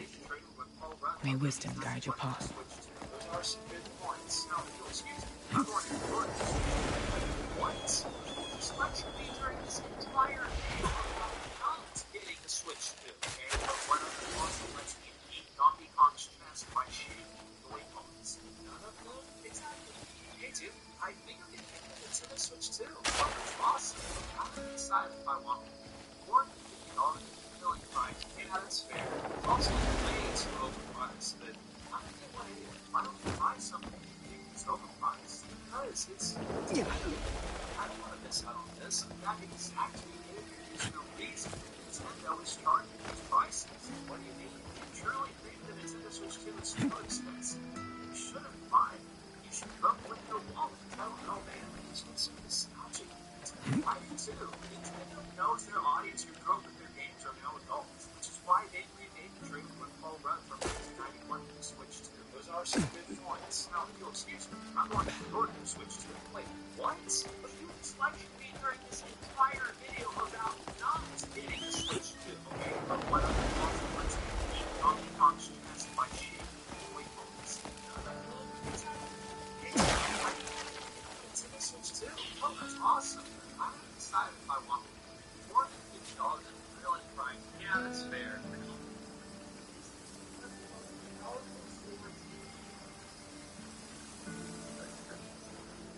Oh no. Did we? No, I don't think. Let's move then.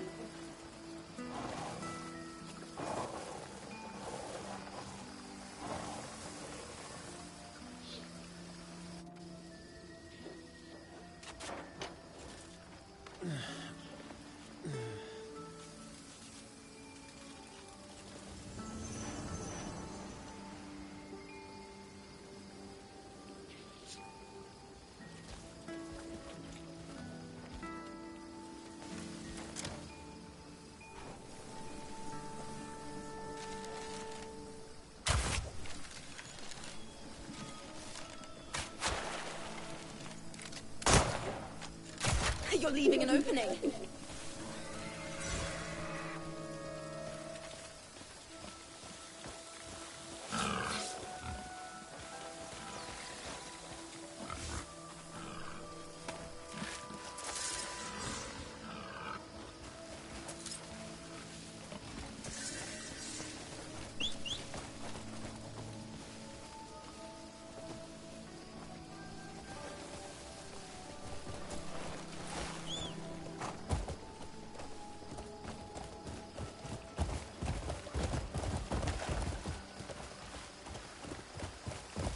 Hiya!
Since it,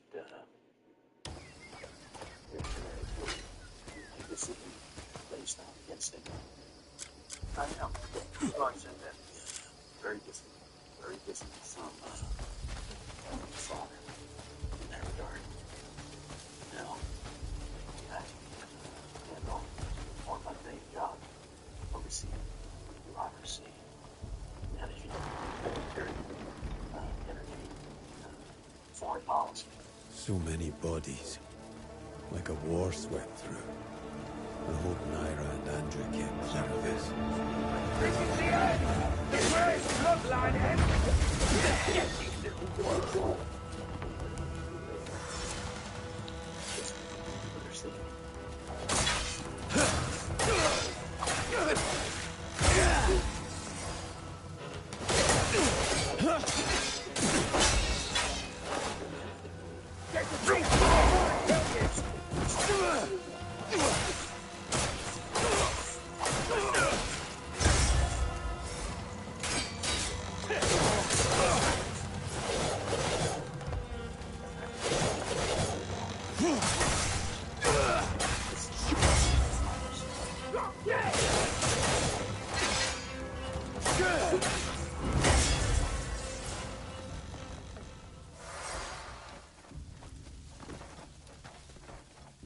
Sounds good. The vice presidency is also defined by revenue. We were to come to a different understanding. Listen. Since that decisions based on instinct. I am. People have said that. Very different. Very different from in that regard. Now, I can handle more mundane jobs, overseeing bureaucracy, managing military, energy, foreign policy.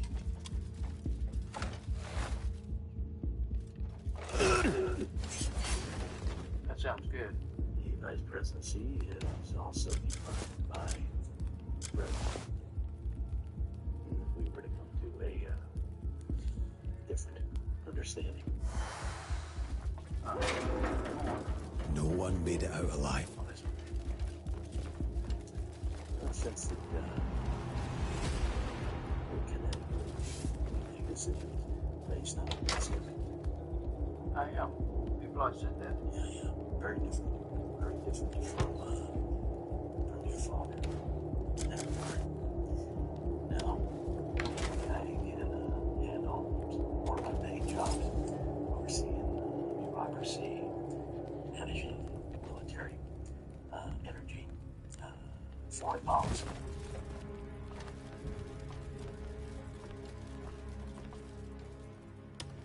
That sounds good. The presidency is also defined.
I'd better check upstairs.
What happened here? It's the devil of the reed field. He has returned. Luckily, the Count and the Greybanes got away. Do you know where they went? Oh, over there, through the window. You have to hurry, before it's too late.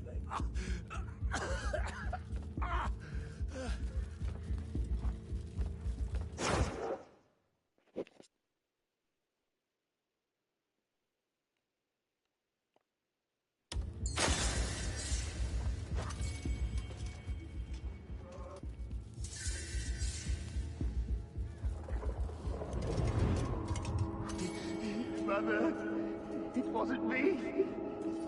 In this state, how could I have done it? Oh, help! Don't touch me! Stay back!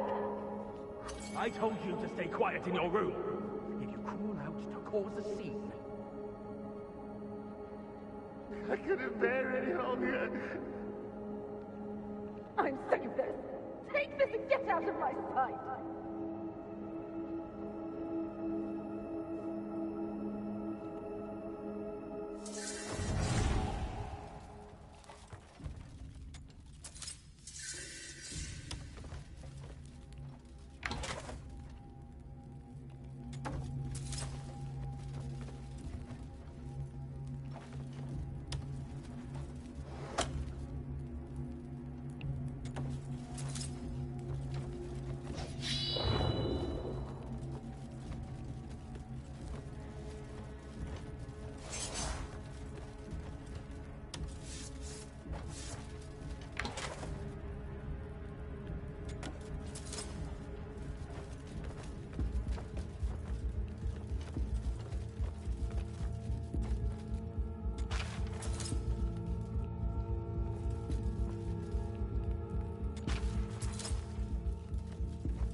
CIA used to be a faceless organization. 3 letters that conjured images of redacted documents and men in suits who didn't exist on paper.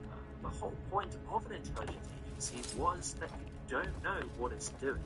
Now, you can't scroll through YouTube without one of them candidly sharing dark secrets about how brilliant it was. You've probably seen clips of it yourself, like the grey-haired American man calmly explaining how the CIA taught him to pretend to be gay to recruit a foreign spy. So we reached out and spoke to him for exclusive insights, as after seeing clips like this, it was hard to ignore something weird was going on.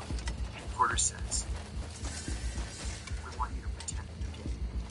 I said, oh, come on. No, we really need the information. We gotta pretend. I said, I'll do it. I'll do it for Uncle's sake. Or how his boss ordered him to Feel the agony that your steps rubs away.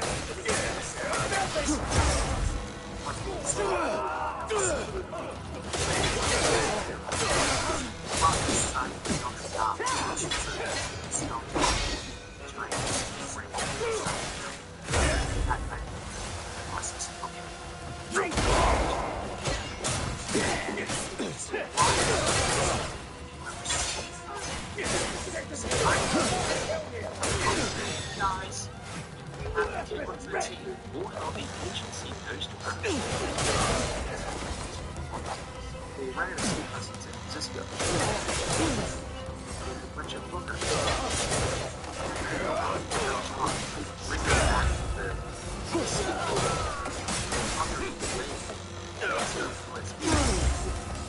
interrogate them, or how things were once conspiracies and now just very strongly.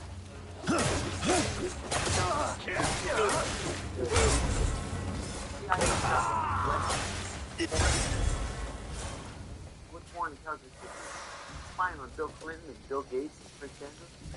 That's great. And he's not alone. The intelligence community is running the podcast circuit right now. Gavin DeBecker, not exactly a former intelligence officer, but the man who runs anti-assassination protection for the world's most famous, said this about Epstein. What he was is a construct. It's a created construct. Money, wealth, private jet, private island, fun, not married, young girls, lots of things. $500 million of money came from Les Wexner, who's a wealthy man. Now, Victoria C. State of Israel. And $500 million was transferred to Epstein, along with power of attorney to use it invested in ways and saw fit. He even described a friend who narrowly avoided him. He goes to meet with Epstein to ask for money for a charity. And Epstein is in Rome. And Epstein says, hey, there have been human beings speak. I can get a massage. So we go, you want to get a massage? And through the hallway, see a massage table and a room and a very cute room. The Epstein situation is where John Kiriakou, a veteran ex-CIA operative, Cremains! 3 swords of legend! Go and kill that masked bastard! Please, calm yourself. What's got you tangled up with that lunatic? We've no time for pointless questions. Do as I've asked this instant! I'm ordering you to kill him! And bring me his corpse! Listen, Count. We've come to offer protection, not murder. Huh? What's that? What's going on? It's him! Go check outside. Got it.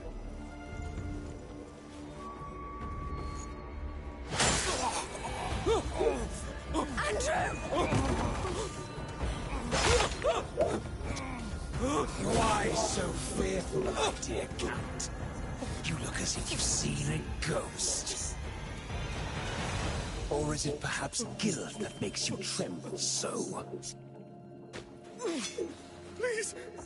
You are my...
Don't flesh and blood. Pathetic. But such sniveling suits you perfectly. Oh, my son! You monster! I'll kill you! You beg for death, and I'd have given it in time. All the sign of that demon must be purged.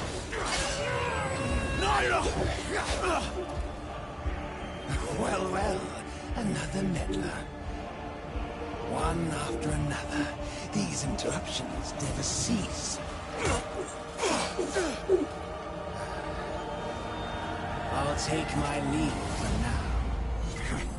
But I'll be back to claim your lives. Naira, what the hell's going on? We came to escort the Count. Then that bastard appeared and killed everyone. Andrew was... Andrew! He's still breathing. You stay here. I'll deal with him. You two head to Howling Hill. Marius should be waiting.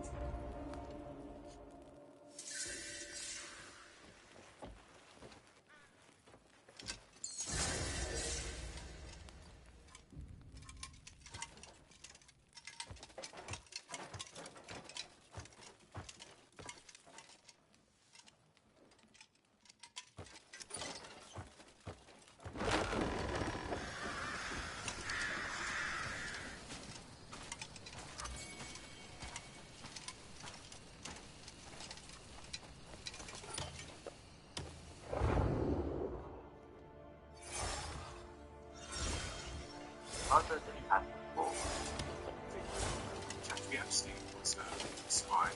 I believe there's spy uses but Israelis. I'm confident it was the Israelis. Why? Jeffrey Epstein is kind of the stereotypical example that they train for what's called an access. If you're a foreign intelligence service, you want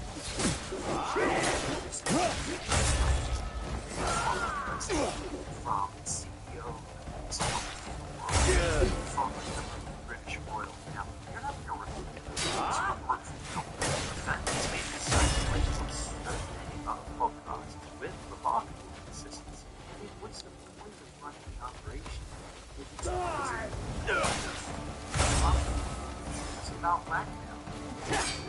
I don't understand.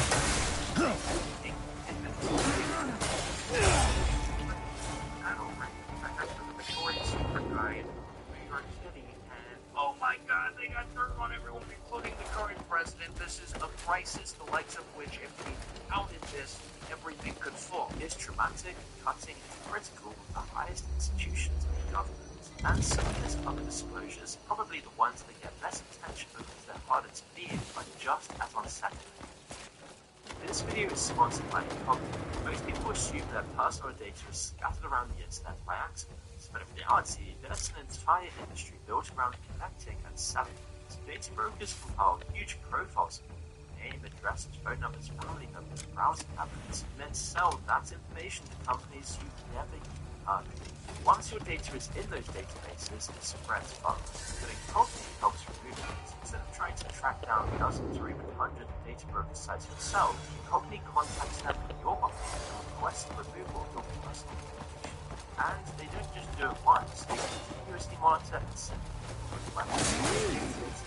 It's very possible, especially now, of the Anderson planes.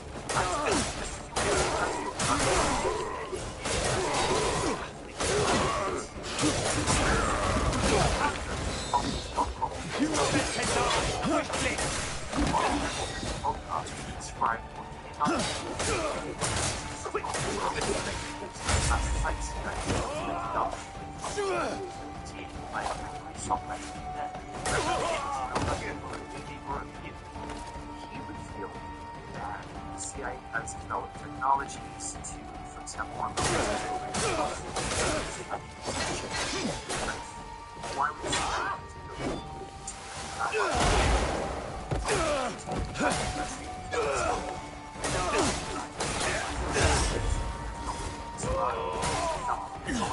would miles an hour, they developed technology to reverse your smart TV to make the speaker into a microphone with the TV still appearing to be off, so you don't know that it's broadcasting everything that's being said in your house to CIA headquarters. And then this one, which is shocking though probably not surprising, yet he's somehow presenting it as a simple fact. They were able to hack into other countries' most sensitive technological systems and to leave little scraps of code. Scraps of code are written in Russian for it.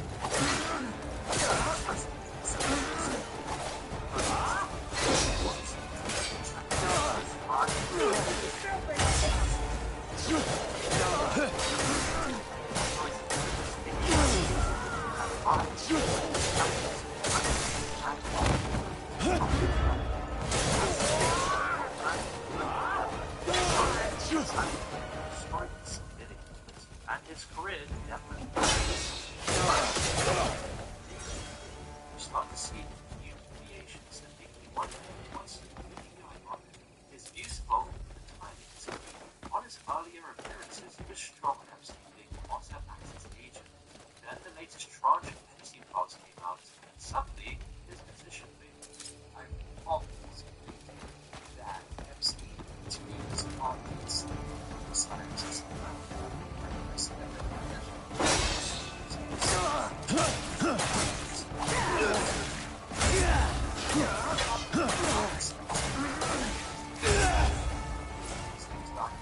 Some sort of association with MI5 and MI6 and security FBI instead.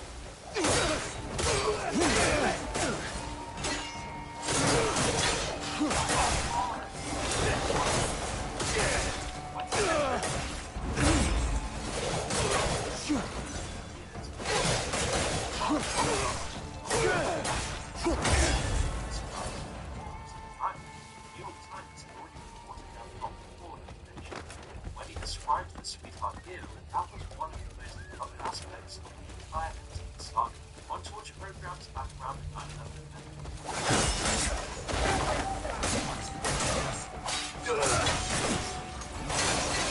Can stay the rusted heart. Do you wish to see the face behind this mask? Better see it now! It's your only chance! A pity! I've no more time for neutrals! That might be the most risky position is controversial question the entire Epstein story, even if it's not too much at all. That's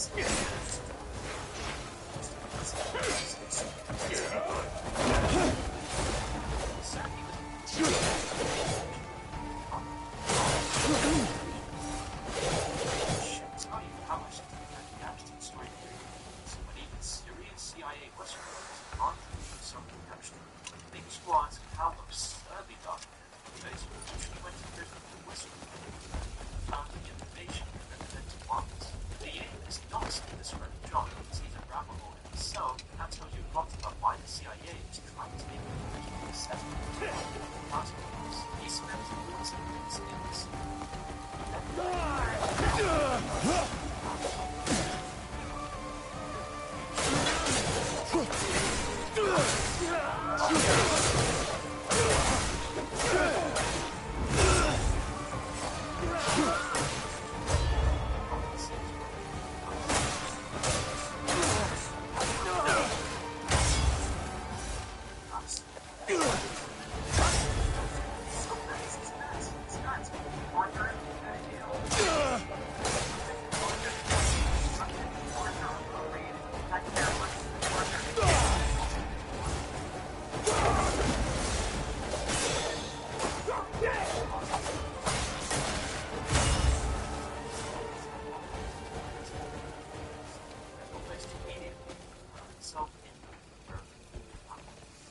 crimes being sent to the White House in 2016 told that they are frantic victims of victims.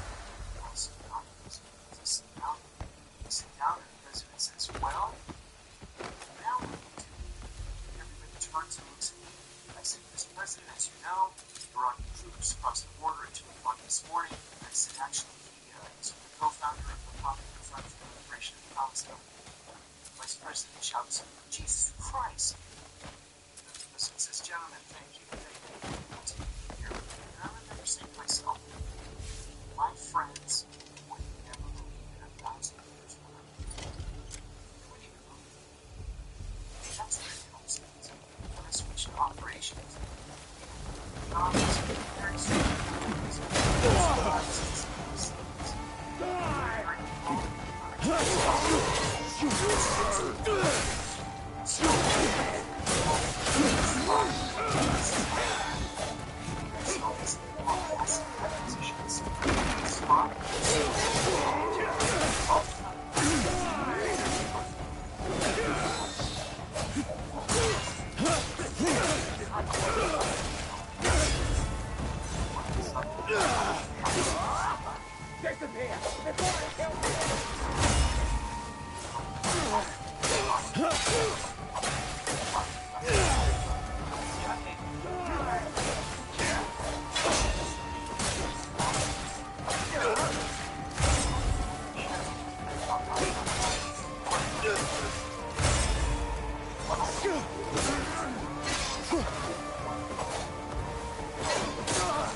So I called Brian Ross and set up a hearing, and I decided that whatever he was going to ask me, and he never told me anything until he was going to do it. I was just going to do it. And I said, that changed the course of it. He said that the CIA was torture. He said that torture was the official U.S. government policy, not the result of the war. And I said, the policy was strong.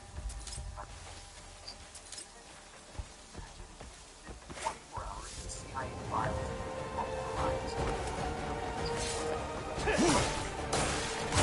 This is how the crime was one of those crimes.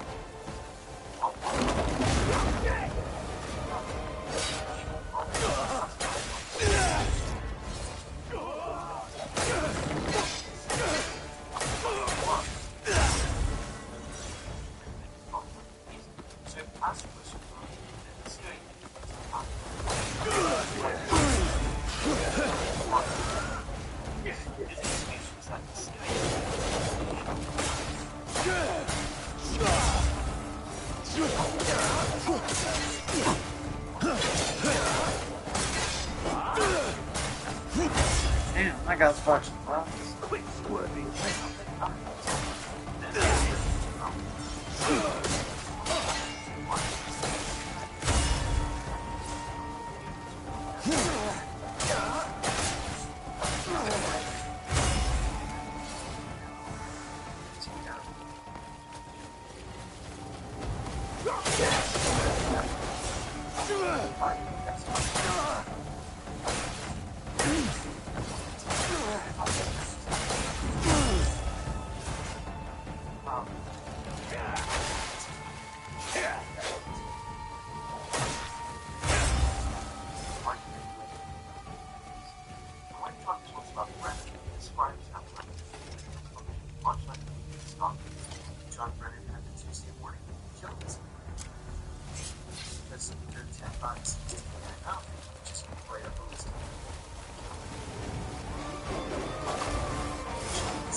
CIA follow cover strategy for podcasting?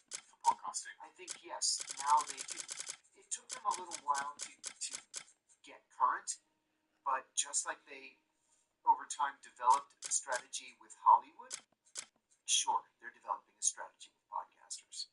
You know, it was only in the last 10 years that the CIA opened a branch within the Office of Public Affairs whose job it is solely to liaise with Hollywood studios. Then he was asked about Andrew Bustamante, another ex-CIA officer.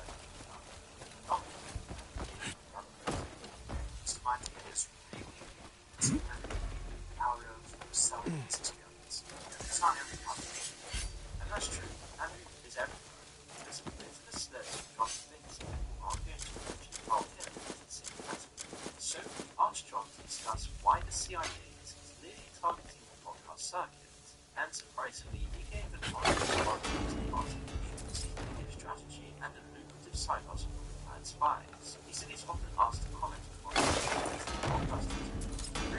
It's like personal branding and delivery matter just as much as any other content creation niche. You are correct. That's such a net. It's really about self-branding. We're in the new media world, media landscape, where it's all about money. There's significant money at stake here.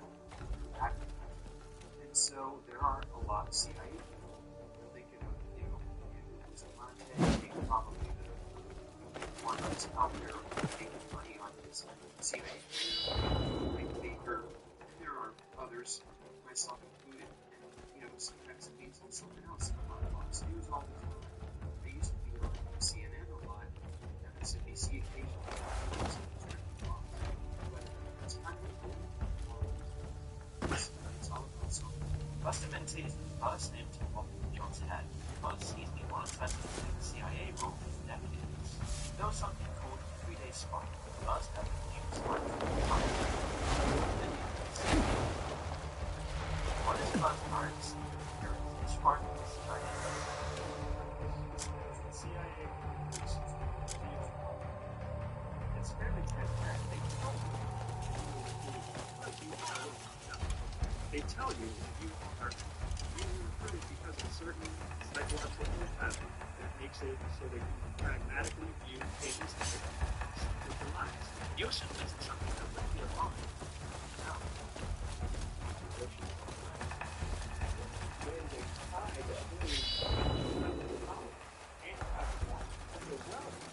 Documented connection that CIA has learned as an isolate Mossad and all the other cultures in the world.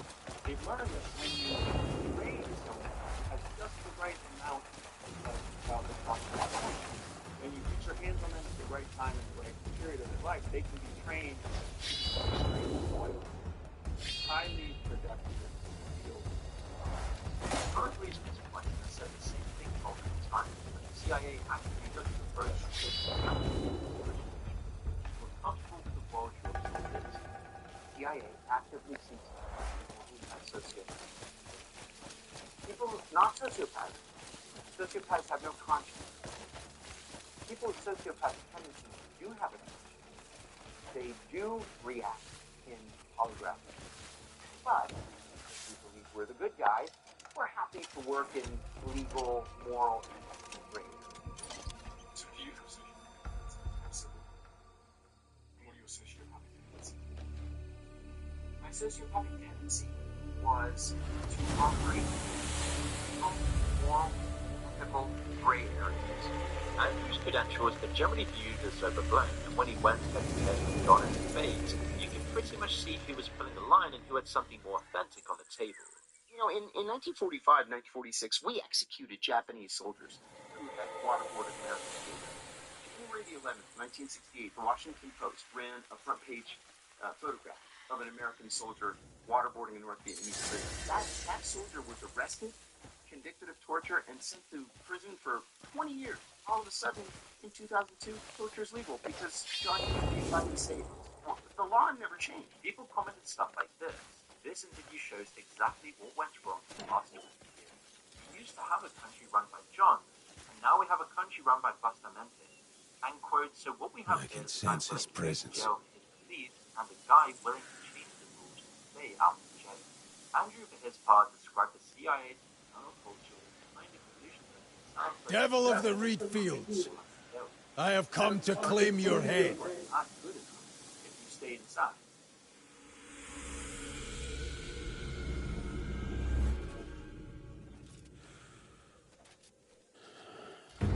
Take such a pitiful life as mine. Well, you're certainly not the first to try. My own mother and father made the first attempt. That lech fucked his way across the countryside in hopes of an heir. And I was all he had to show for it.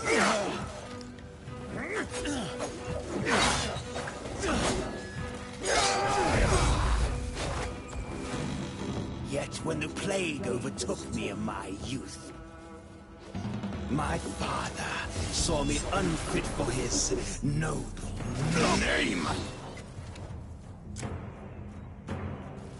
Do you see me for what I truly am?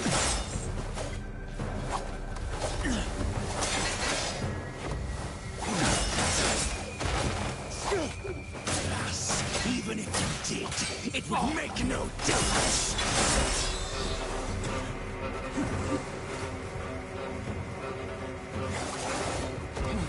This is where your life ends.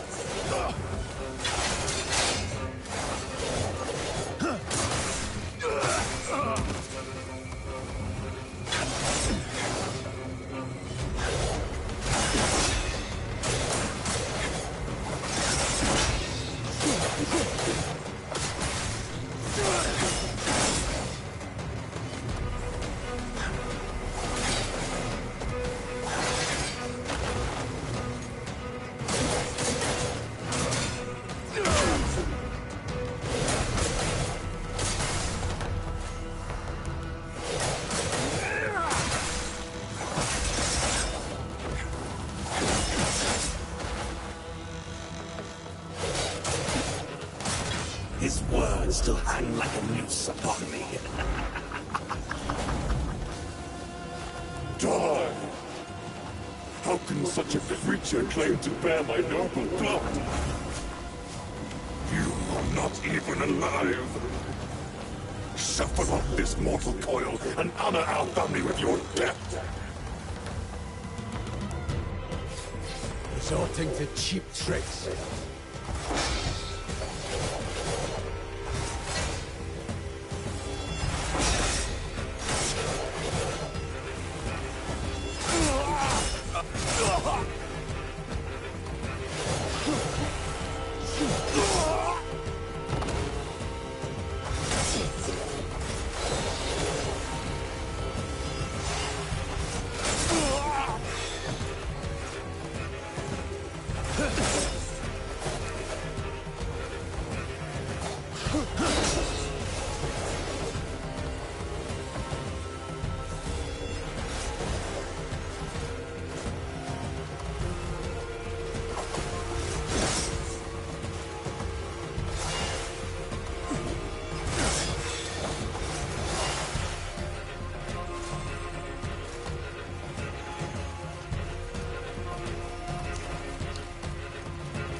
You're quite persistent. Impressive, but you still die by my hand. One way or another. Have you ever felt the need for a scarecrow's protection?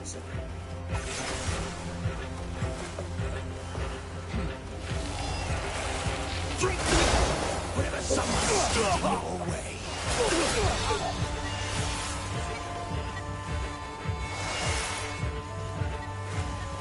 Whenever despair sunk its claws into you.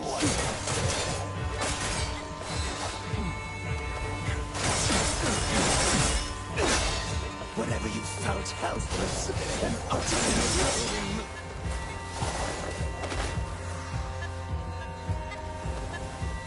Have you never longed to hide yourself behind a mask?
Behind this mask lies unstoppable suffering.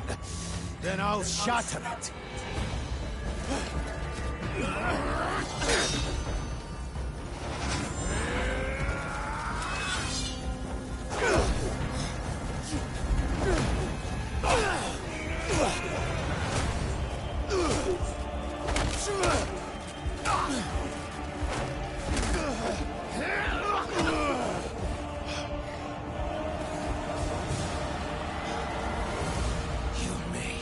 Kill this single form. But you cannot kill me. Stand and fight! The grudge born by this mask shall live on within every hate-filled heart.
Yes.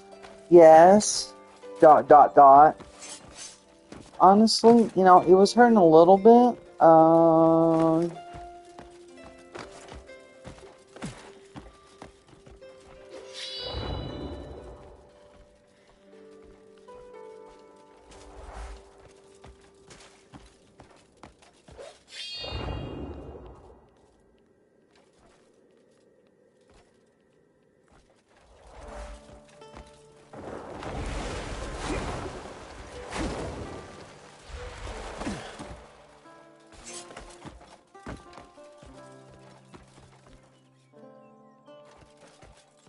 end up being gaslit by the system. Culture convinces you Better. Oh yeah, I'd say 80% of them. your training is so specific you can't do anything else. It's just simply not true. That's Andrew describing the CIA as a psychologically abusive institution, but its entire brand is built on selling the skills that the institution produces. They issue class making a career out of leave the agency. There's actually a whole cottage industry surrounding the CIA. Andrew even wrote a book called Evidence subtitled Read the Room, Build Firepower, and Negotiate with Confidence. The praise you deserve. He's certainly the academic as a career. CIA tactics sold in LinkedIn content. There are hundreds of institutions and courses tied to so-called top secret tactics. And if all this raises some skepticism, you haven't even seen my Bacon yet. Bacon has appeared on Joe Rogan at least 21 times. 21. His Twitter handle is MB Company Man. His website is mbcompanyman.com. The company man is slang for a CIA officer. He passed off accusations of CIA interference in overseas politics. Of course, that's what we're doing, right? Of course, we're trying to influence hearts and minds. Of course, we're infiltrating organizations to try to influence the direction of the government. Or this classic, where he confesses to stealing state secrets like it's too obvious to even bother thinking about. It's like John Brennan, who was a director at the agency, talked about the business of the CIA. He says, we don't steal secrets. God damn it, of course we steal secrets. That's the point of the exercise, right? It's called a limited hangout. You admit to something controversial, but you frame it as so obvious that the admission itself seems facile and normal. And on Epstein, even Baker followed what is now the CIA's official line. This freak show of Epstein wasn't like, it didn't have hidden cameras, it wasn't tape and shit, it wasn't big 100%. But Mossad, whoever it is that was involved in this intelligence gathering, I mean, I'm just guessing, I have no idea. But there's fucking pinhole cameras all over that house.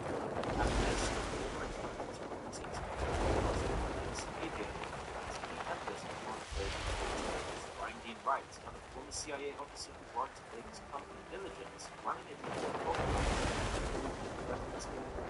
Using the name of the CIA government. CIA operation co-hosted a crisis show openly marketed as a journalist, politician, and a spy. He recently said Mark Syndrome was a massive CIA company. And you can see the contrast with the legacy media. Generally don't see these people doing long sit-downs at CNN and BBC. They turn up while interrupting the conversation. You can also see how they pop up when there's something trending to discuss. An opportunity to step up with the answers. When your host becomes serious or Russian topic and fascinating publics, the intelligence community again conduct the podcast surveys. David Rush testified under oath about flash retrieval programs and non-human biology. He then popped up with Joe Rogan. Luis Elizondo claims the government possesses exotic material not made by humans, while the Pentagon denied he ever ran the program and says he left. He also popped up on Joe Rogan. People have a word for more obvious CIA voices than listeners. They call them voices. The term comes from Terry Davis, a schizophrenic computer programmer created an entire operating system deeply implicated in the wrong. In a YouTube video, he said CIA agents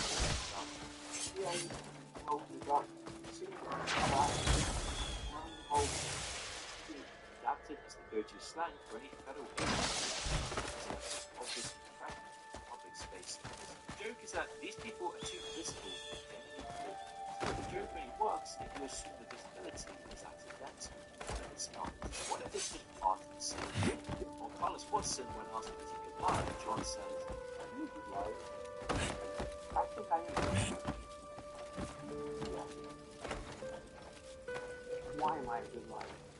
Because deep down, I believe we're the good guys. And lying in service of my country is something that I have been doing. You say you're a trained law. This is why the force rates. It's the highest force rate. After prison, nobody would hire him. He was earning about $400 a week. Russian state media outlet Sputnik approached him. He turned them down. Later, 5 children, no pension, and 6 deaths. Why are you working with Russian state media? Oh, because I've got 5 kids, and nobody's beaten back to my door to give me work. The only people who offered me a job were the Russians. Which circles back to the question this whole video is really asking, because there's facts about every single person we discussed so far. John, Andrew, Mike, every former CIA officer who's ever appeared in a podcast with posted tweets about their time in the agency. They all signed lifetime secrecy agreements, and they all must admit and say publicly to the CIA's communication classification review way before this ever reaches the public. Books, speeches, blog posts, podcasts, talking points, op-eds, even tattoos. The regulation says, quote, any form of written communication, including oral or electronic, will be podcast and multiple parts. The obligation is also lifelong. As of 2015, the CIA was reviewing 180,000 pages of declaration in 1 year. John told us this is 100% true, as since many of his podcast talking points already appear in his books, they've already been vetted. But he also admits that if there was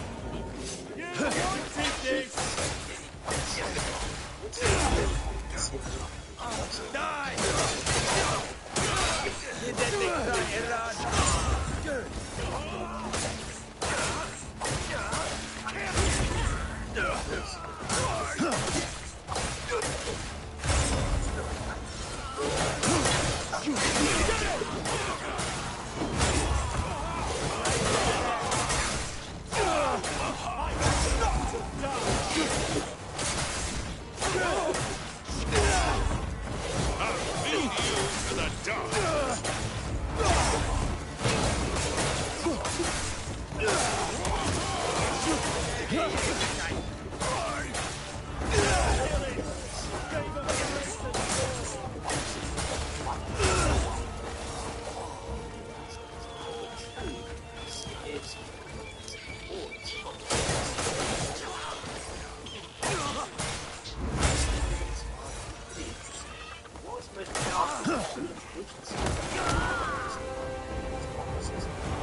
That means every podcast, get my revenge, you dog-eater.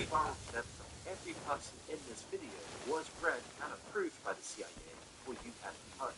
So at the top, you've got the official PR. The CIA launched its own podcast, The Langley Files, in 2022. Director Burns said the purpose was to, quote, demystify a little bit of what we do. Below that, you've got friend informants, Mike Baker, Andrew, who normalize CIA activity, run limited hangouts, make intelligence work sound like a fascinating You'll career, regret rather this. than an instrument of state power that is no different from governments, torturing prisoners, and surveillance own citizens. Then you've got others who might be entirely sincere but create confusion and quiet cover. Then there are those in a more genuine liberal space who think our moments in prison and some of the darkest, most awful crimes students might be involved in, and make them sound respectful. It's all very valid. A man with a classified career confirms what you think is conspiracy theory. And it just feels like when it creates a strong sense of trust, the public is being listened to. Maybe the normalization is the operation. When millions of people watch a man describe a Tuesday morning kill list with the same energy as an anecdote about your weekend, it has a profound impact. The CIA spent decades terrified of public scrutiny. Now it has an ecosystem where former officers get millions of views describing examples once, and the audience responds not with outrage, but with a like button. You can't say exactly what it is, but it isn't transparency. There's an old intelligence principle. The best way to hide a secret is to surround it with so much noise that no one can pick it out. Every empire has most of them did it by restricting information. This one might be the first to do it by flooding the zone with so much of it that nobody can tell what matters anymore. And every single word was pre-approved from the outset.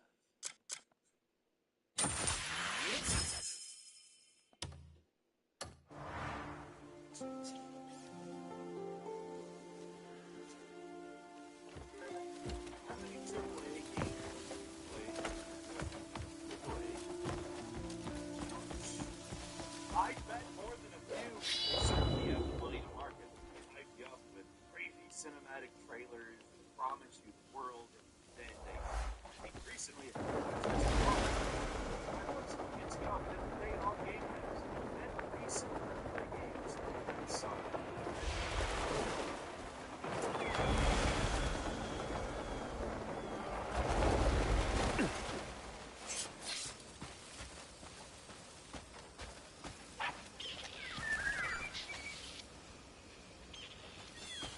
Pronto?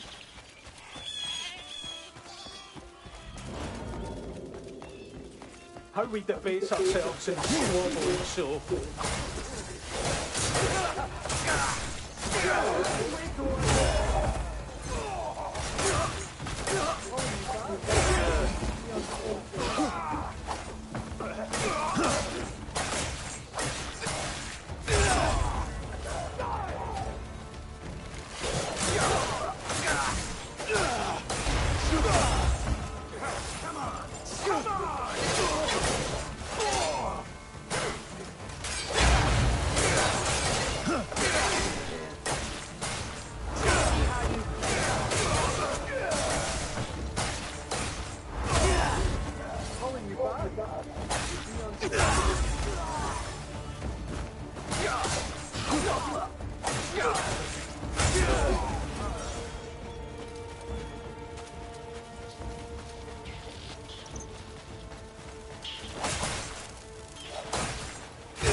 And I'll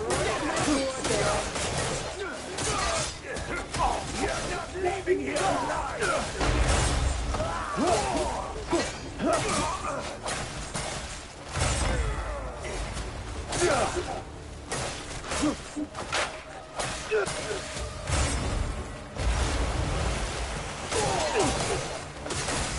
Okay, this one's blinding!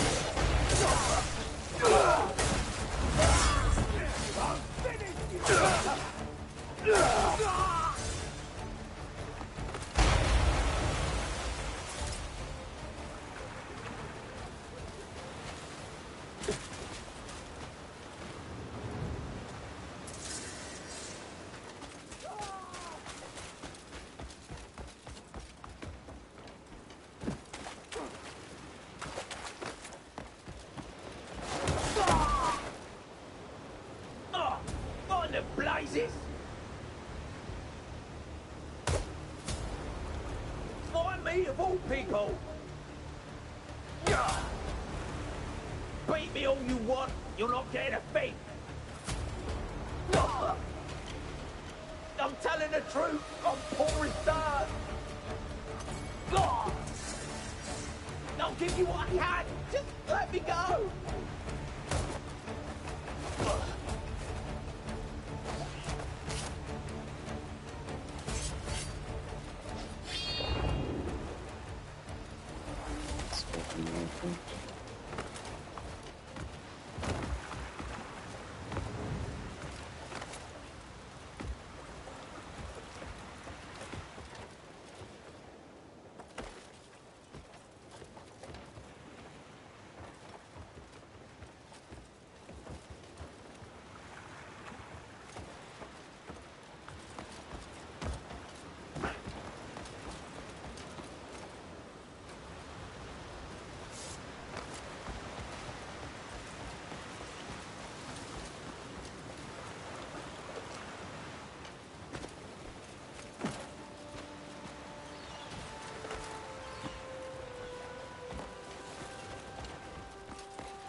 How we debate ourselves in squabbles.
Is everyone safe?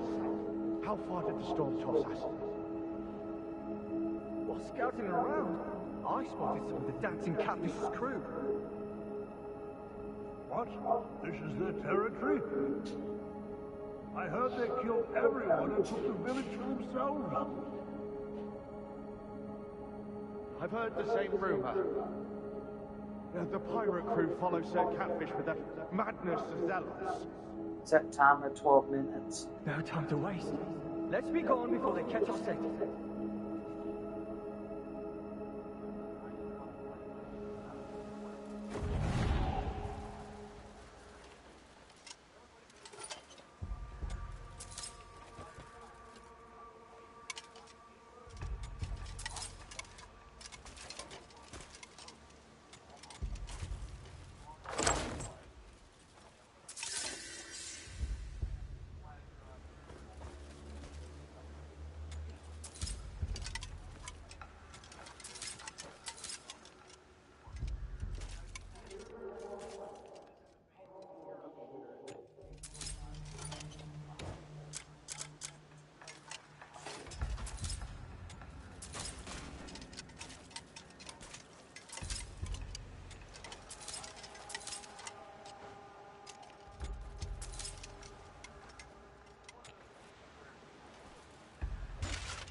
Ugh.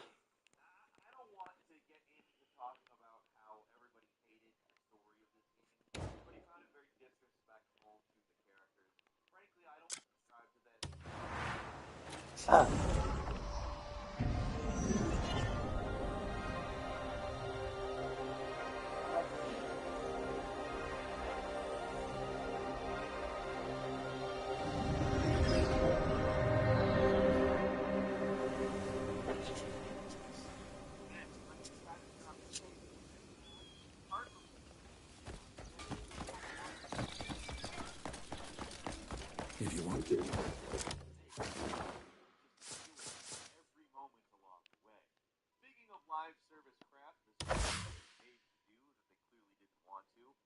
5 is Redfall.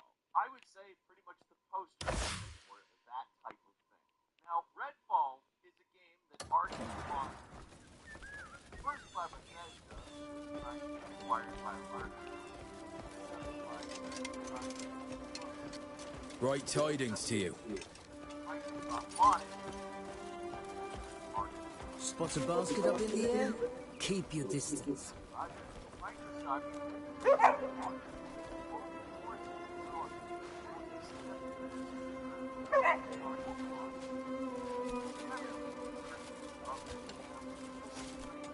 You again.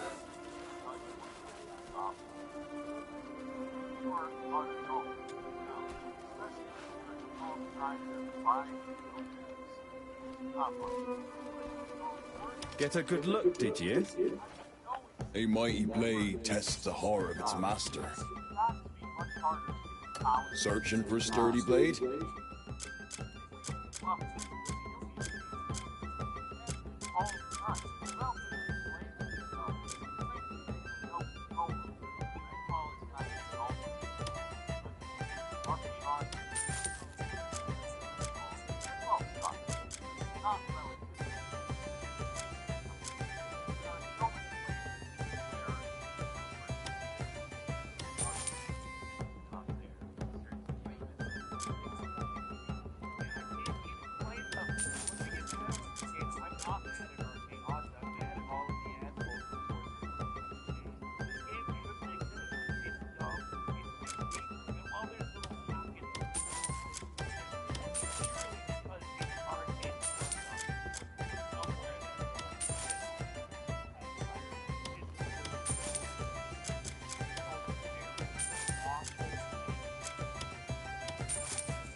Set timer 3 minutes.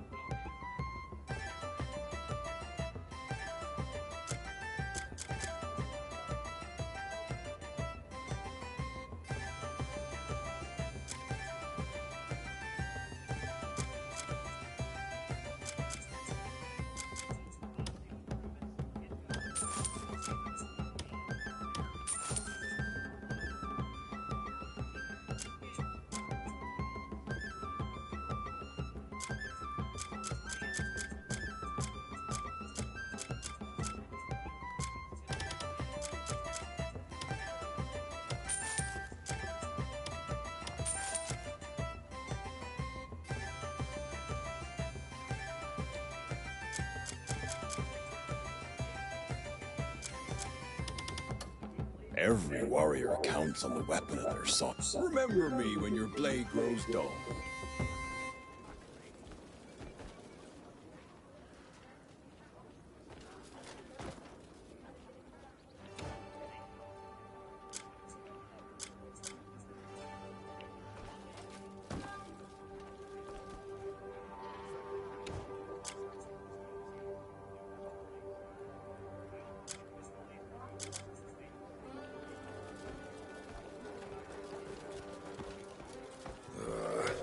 I need to fix my hammer.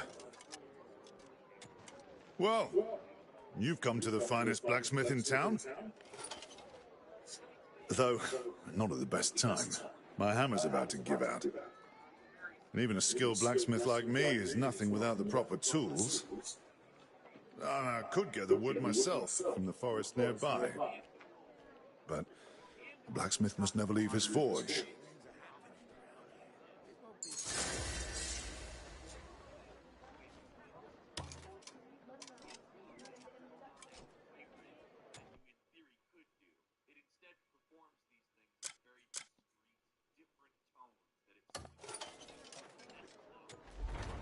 If you want something unique, just ask.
Stay and see what's skill. I want to hear all about what my work has seen out there. Greetings, stranger.